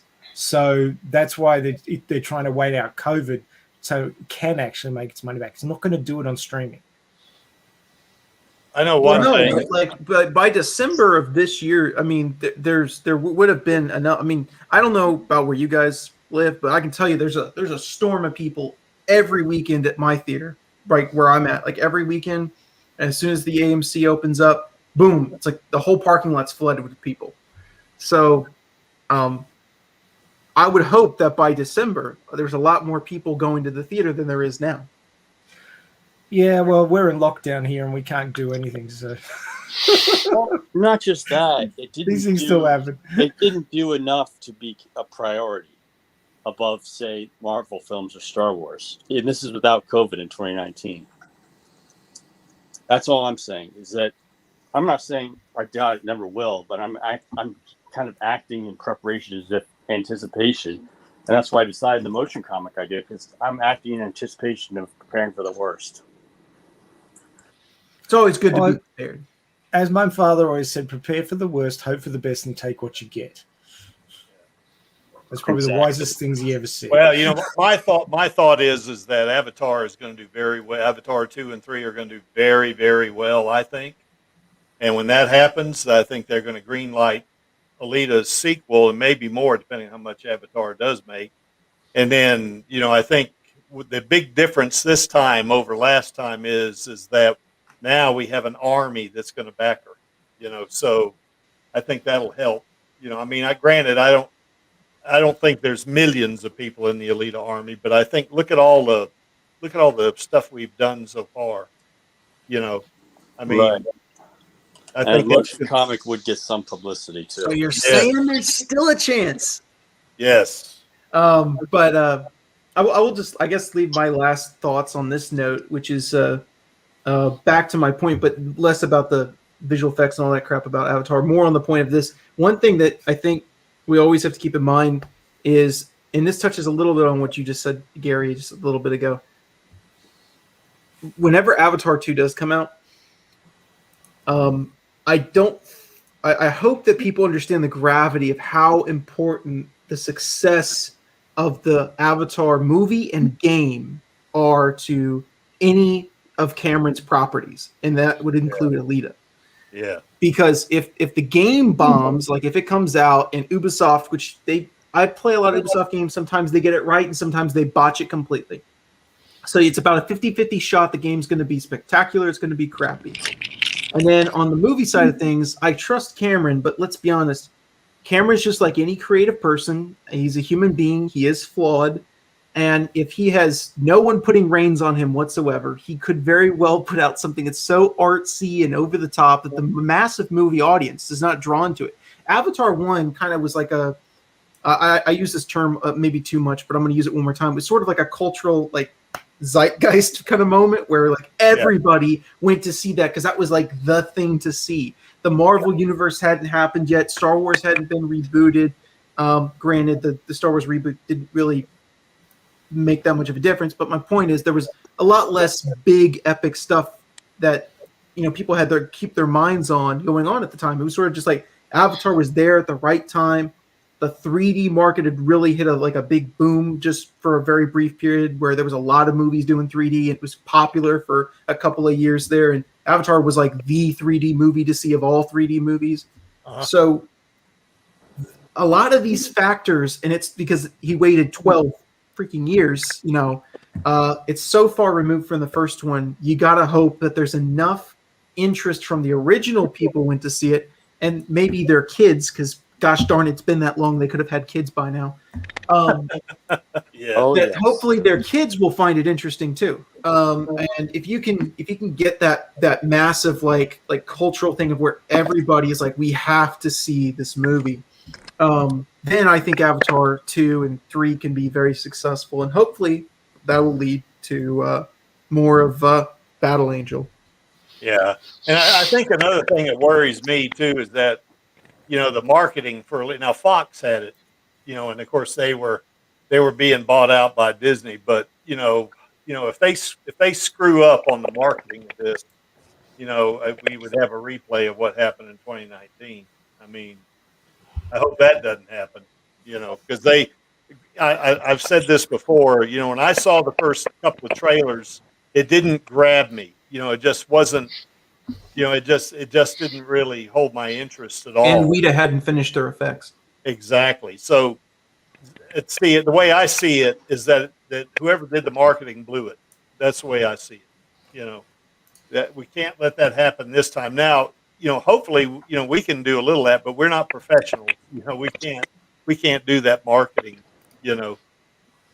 So We're but not, but you never know. We might see the thing. I mean, there's Kingdom Come by DC Comics. They've had this motion comic that a person decided to make using comic scans and voiceovers, and that was years ago, and that got millions of views. Yeah. I mean, it can work, and it might reach some people that movies wouldn't reach, just because they know it's the original source material that you're really following when you're doing that. A couple of things I'd like to add. The first one is that Cameron was working on a glassless 3D technology, and back before COVID, he might have had a chance of getting some uptake of it in the cinemas. They would have had to buy new projectors and possibly new screens as well. But with the financial issues that cinemas are having now, they've sort of blown through all of their capital to spend on new equipment, just surviving. I can't see that that's going to be, like a thing for the release at least of Avatar 2, maybe Avatar 3, but not Avatar 2. So I think he's lost one of his tent poles there in, bringing something new to the audience, to make it something new that you want to go and try out. Sort of as was said, the original Avatar movie was at that right time. It was peak 3D. It was something new. It was the most CG heavy movie ever made at the time, and it was an experience. And that's what he was trying to create with Avatar 2 all this time later, is a glassless 3D experience that everyone could enjoy, because there's a lot of people who don't like wearing 3D glasses over the top of their normal distance vision glasses. It just doesn't work for them. And there's other people who have trouble with vertigo with the 3D. So he was trying to get around all that and make it accessible to everybody by having it glassless. And that would have been nice. But I think that because of COVID, that opportunity is not going to be there. So he's going to lose one of his tentpole experience. This is the new thing, if you know what I mean, which would bring more people to it. So that's a bit of an unfortunate there. When do you think Avatar 2 is going to come out? It's supposed to be the end of next year. So end of 2022. It's supposed to be Christmas. Okay. That's the current release date for it. Yeah, that's not enough time to build new technology. Well, he's been working on it for several years, but I mean, he's probably got, like a tech demo, and the whole thing is it's got to be rolled out. The rollout's the expensive part, because cinemas have to buy the technology and put it in, and then it's for one movie. They're not really going to want to spend the money. But if what he's got to do is work on both ends of the stick, so he's got to work on the cinemas to get them to install it. He's got to work on the studios to get them to film in it, so that they're using the technology. And the fact that 3D glass 3D has died means that that they're going to be a bit hesitant to get on board that. And he's also got to talk to the big technology companies and get them to invest in creating a version of it for both cinema and home. So it's a lot of work. Yeah. And in a buoyant fiscal, money sloshing around everywhere, entertainment society pre-COVID, yes, there was a chance that he could swing that, being who he is. But with COVID and everybody's money being, like cinemas are broke and technology companies are struggling, and the world doesn't function if the economy is not functioning. If the economy is not functioning, money isn't available to do new things. And well, plus I still say there's not enough time, so I don't know. Well, there's not enough time now. Yeah. If COVID hadn't hit, he might have been able to do it. Since COVID's hit, I think it's a shit uphill situation. Yeah. Maybe he'll have it done by Avatar 3, though. I think that's possible. Yeah, but that's not going to get him the this is the 2020s experience that you've got to go and see. It's not going to create that draw, if you know what I mean. It's going to be, oh yeah, this is a sequel to that movie that was really good way back when. Right. That's what he's going to have. He's not going to have the he's not going to have the newness. zeitgeist. He's Yeah. not going to have the zeitgeist that he had. Zeitgeist. Yes, and I'm that's not what saying that this is a good comparison at all, but I'm just trying to find something that has a similar situation. That if you look at something that was and now when it came out, it's a little bit different than Avatar, but it's close enough. I think you can understand what my point will be. Okay, how many people here have seen Zoolander? Oh yeah. Yes. Okay, Zoolander was something that when it originally came out, it did decent, it did good, but it wasn't like the biggest thing ever. And then like a few years after it came out, it became this whole cultural thing where it was like a cult classic. It just kind of became this beloved, crazy, stupid, silly comedy title that everybody was talking about, told their friends to watch, and their friends would tell their friends, and so on and so forth. But it was this whole thing. So then there was a whole 5-year period after that happened where they were like, hey, make a Zoolander 2, make a Zoolander 2. And Ben Stiller was like, I'll get to it. Now, granted, I am glad that Tropic Thunder exists because that movie probably wouldn't be made today. So I'm glad he made it while he had the chance. At the same time, Ben Stiller waited really long. And then by the time he finally did Zoolander 2, nobody cared. I mean, I went to see it in the theaters because I liked the first one. I thought it was really zany, outrageous, and stupid and silly, and it was a great breath of fresh air because it like didn't take itself seriously at all. And I like that when a comedy film doesn't try to do some kind of like magical like drama story. Just give me straight comedy and let me laugh, you know. And Zoolander 2 is an acquired taste, but it made a lot of, I guess you could argue, it made a lot of sequel mistakes, but at the same time, it was something that was good enough. It could have been, because it's basically more or less, it's sort of like Escape from LA situation where it's kind of the same thing, but just a little bit different. And hey, it's got a scene where they literally killed Justin Bieber. I mean, what more can you ask for? But yeah, and they got Justin Bieber to film it. It wasn't just like where they said, "Oh, this person's Justin Bieber." No, they actually got Justin Bieber to be in it and film it. But anyway, that's cool. It's it bombed. Okay, I don't even think it fully made back its money. Maybe through home video sales, but not at the theater because not enough people cared enough to go see it. And so that is a huge problem, you know, as we've all been debating about Avatar 2. And I'm actually in my head, I'm wondering, I was like, I hope Disney is not, I hope that Cameron is in some way maybe channeled their expectations a little bit, that don't expect the Avatar 1 numbers right out of the gate. I think because it is so far removed from where we were in 2009. I mean, I remember where I was sitting, what I was doing when I saw the first Avatar commercial, right? You know, they talk about that famous line about who you are is where you were when. I'm not saying Avatar changed my life or anything, but I do remember that moment when I first saw the trailer. And at first, it was something I was hyped up for, and then I lost interest in it, and then I eventually saw it like a year or two later, you know, because it was still that big of a cultural thing that everybody was still talking about it.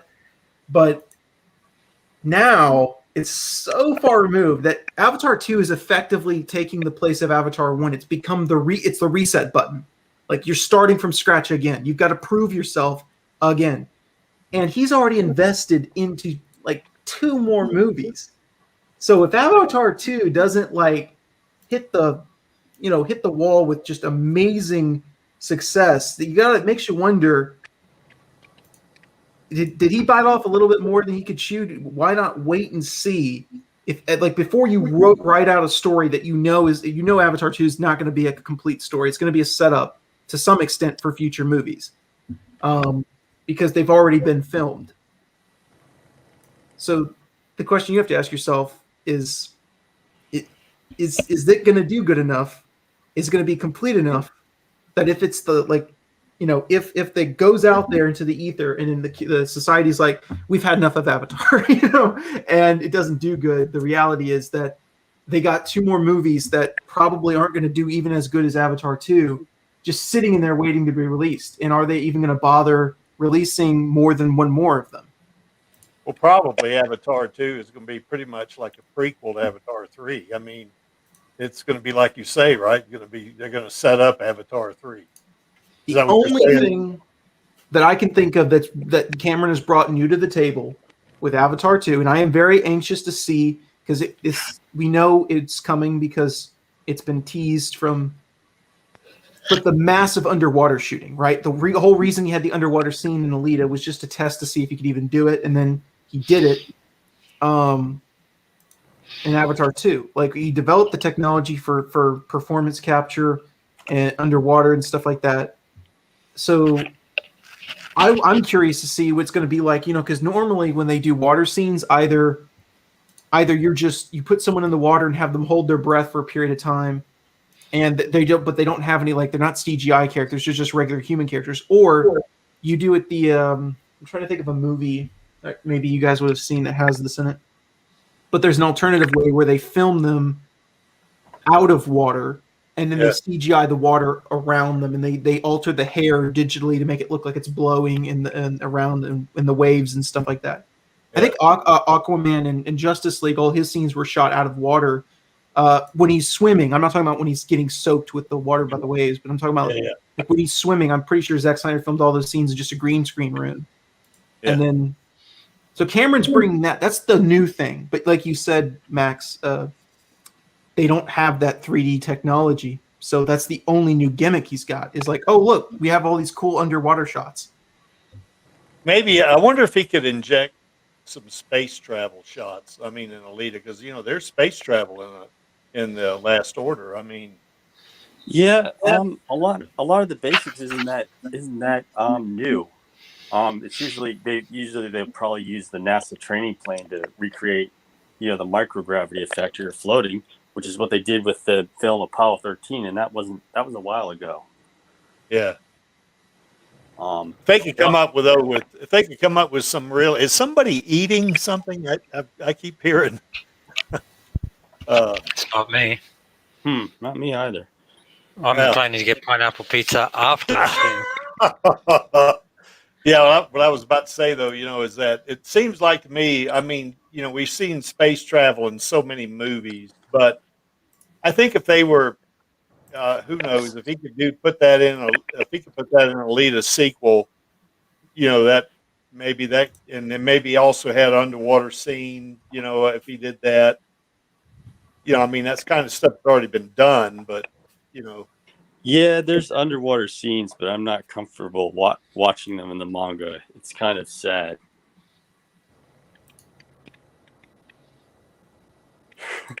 Are you talking about when they get swept in the underground river? Not just that, but the fact is that Chaos has, like, one of his worst weaknesses is, like, water. He will sink. Both the times you see him go into water in the Alita thing, he sinks, and that's probably because of the fact that Destiny Nova injected a bunch of metal into him, so now he doesn't float anymore. Yeah. So, like, literally, like, Alita has to, like, grunt and, like, try lifting him off the bottom of the water while she's walking on it. It's kind of ridiculous.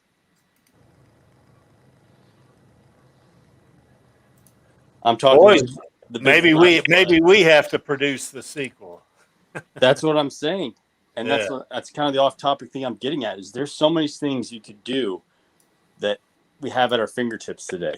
I mean, iMovie, that comes free with an Apple product, and the one thing about iMovie is that you can do really advanced effects, but they're very multi-step.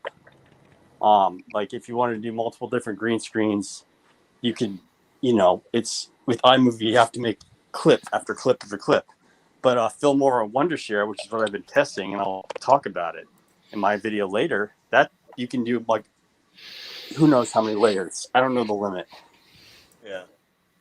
I mean, there's a lot you can do now. I mean, I've even watched Pooley create CGI models with Maya or whatever it is he uses. Yeah, yeah.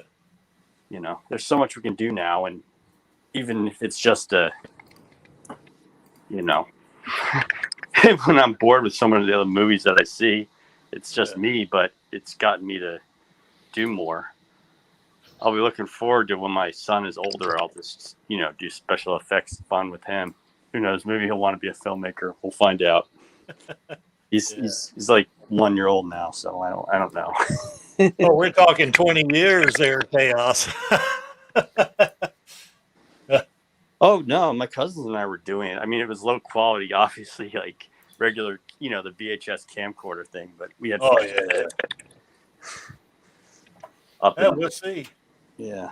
Maybe we have to do something like that. Well, we may not have to do the whole sequel, but if we could do like a fan made thing that was that's really what I sent good. out you guys the script for that I'm working on. It's just chapter 12, but in order to make the script work, we include flashbacks from the original series and Last Order.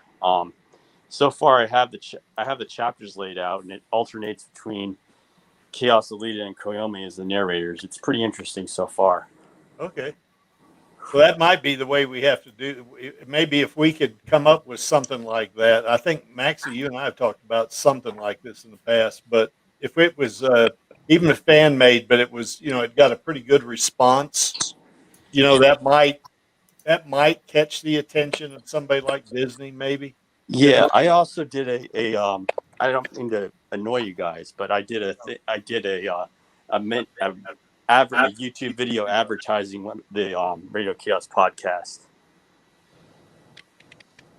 and I pay like $15 to just let YouTube let other people see that they exist. So if you wonder why the views are abnormally high on the past podcast, that's because of me. Okay. Because some people, the biggest reason why I don't see things is because I don't know it exists. Well, with visualization, you'll see the view count's high. It's because I made a YouTube video and paid $15 to to have it as a YouTube ad. Yeah. So it helps. Yeah. Okay. Anyway, I guess we're over 2 hours, so I guess Creaky missed his target or missed his minimum there for podcast. So anyway, all right, so we're missing our sequel, we're missing our series, we're missing our trilogy and more, but we're still going to stay after it. That's my thing. I don't see that we have to give up. I don't see us giving up. What I think it is if we have fun doing our thing with Alita, if we just have fun doing it, then that right there is going to keep the fandom engaged, keep us engaged, as long as it's fun and we're getting some success out of it. People are pitching in, or, people are tuning into all the podcasts that we do. Then I think, it's eventually somebody's going to notice this. Oh yeah. I believe there's a happy birthday Rosa tweeting event planned. Yep. And I think the Radio Chaos next Saturday is going to do a happy birthday Rosa, and I think we're going to do, David and I are going to do a happy birthday Rosa thing. Not anything on the scale that Radio Chaos is going to do, but just a real short, part of the. Save something for the Saturday, all right? Yeah. Well, no, I mean, we're going to have another topic, but we're going to have a little bit about Rosa in it, So, because I know David, I know Angelus has sent me a couple of photos of Rosa. We're gonna, of course, we need to have we need to get some clips together of Rosa's best moments on film. Something like that. Yeah, exactly. Because I must admit, I haven't seen a lot of Rosa's other things. I've seen Undone, and have you seen Chips? No, I haven't. Oh. Wait, is this a remake of the TV show? Yes. Yes, it What, is. Chip? with Eric Estrada. Yeah. Yeah. It's a really weird remake, but it's sort of good because Rosa's like the best part of it. Yeah. It's a really good ass shot. Sorry, I had to say it. Dude. Oh Lord, Lord, really? Well, she was also in a Star Trek short too. She played. Oh, yeah, I've seen that. Yeah, That was the I Tribbles one. I Yeah. like that one, the Tribbles. Yeah, that's. Yeah, She's what in was some it? new show now, right? Kind of felt like her character was hung out to dry, though. Well, I think she was good though. I mean, there's some good stuff she did in it. So we could, kind of get We'll, that out. we'll sit down and have a discussion and see if we can pick the 5 best moments and grab clips or something. All right, let's do that. Let's do that Monday. Yeah, we'll do that. Okay, All right. I'll Good send timing.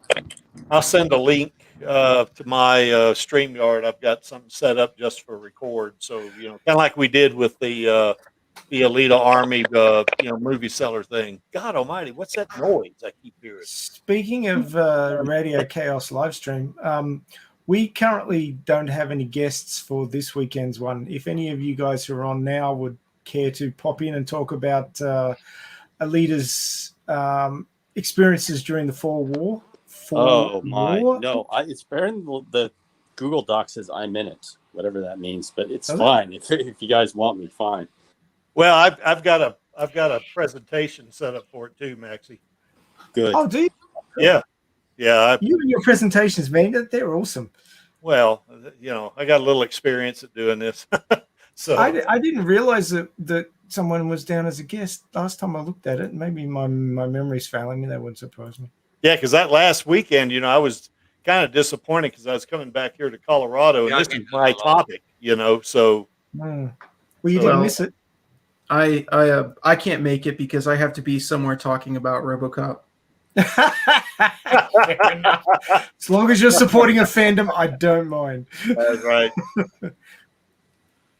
Oh yeah, you are down. Cool. Okay, so can you make that tomorrow, Chaos? Yeah. Is this 5 p.m.? It'll be 5 p.m. your time. Yeah. Yeah. All right. Cool bananas. Oh, I'll shoot you a StreamYard link. I think we've got an expert witness. I mean, an expert commentator. So that's good. Oh yeah. I think Star is gonna manage the stream, right? I hope so. Yeah. We can discuss that on the after chat. Anyway. Yeah. Okay, so anyway, I guess I'm gonna bring this to a close. Here's one of the pictures or photo that David sent me, and of course, that's our lady right there. I mean, God, we got to make it happen for her on Alita. We just got to do it. I don't know how much power we have to do this, but we got to do it for her, or at least help in some way. Well, I figure if we can just keep it in Disney's mind that yes, the fandom's still here. Yes, the fandom still wants what they want. It hasn't gone away. Yeah. Then that is our part. Yeah. I'm just going to throw this out there because I think, in my opinion, and I know this is something I'm sure that you guys already want to have happen, but I feel like all of the hard work that is someone echoing? Because can I hear myself, or is that just me? Sometimes creaky echoes if you speak really loudly. Okay, I'll talk lower. I'll talk lower. Anyway, I feel like that with all the hard work that so many people have sacrificed and put into their own free time, I think it wouldn't be that difficult of Rosa to lend a little bit of her time so that you guys on the Radio Chaos stream could interview her about her whole thoughts about the landing the role, the production, and whatever it is that she wants to do with the future movies. I think that we would love that. That I don't think that's a big ask after all the time people have put in. Well, the whole thing is, it's not. I don't think it's Rosa that would be against it. It would be her agent. Agents. Yes, the agents have been stonewalling us because, as far as they're concerned, she's a small fish. She's not one of their big customers. She's not like an A-lister. And Alita wasn't a big movie according to them. So basically, they're stonewalling anything that we do. Well, I don't even think she oh got my. the cards from Alita Day last year, which pisses me off. What to about no Edward end. Norton? Is he how like? I have an relevant idea. is he?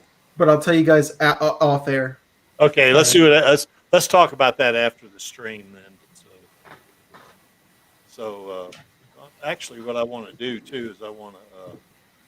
Anybody wants to join us in the after party or the after stream or whatever you want to call it? There's there it is right there in the chat. I think it's the third time I put this in there. So You have no excuses, people. Get in here. that's right.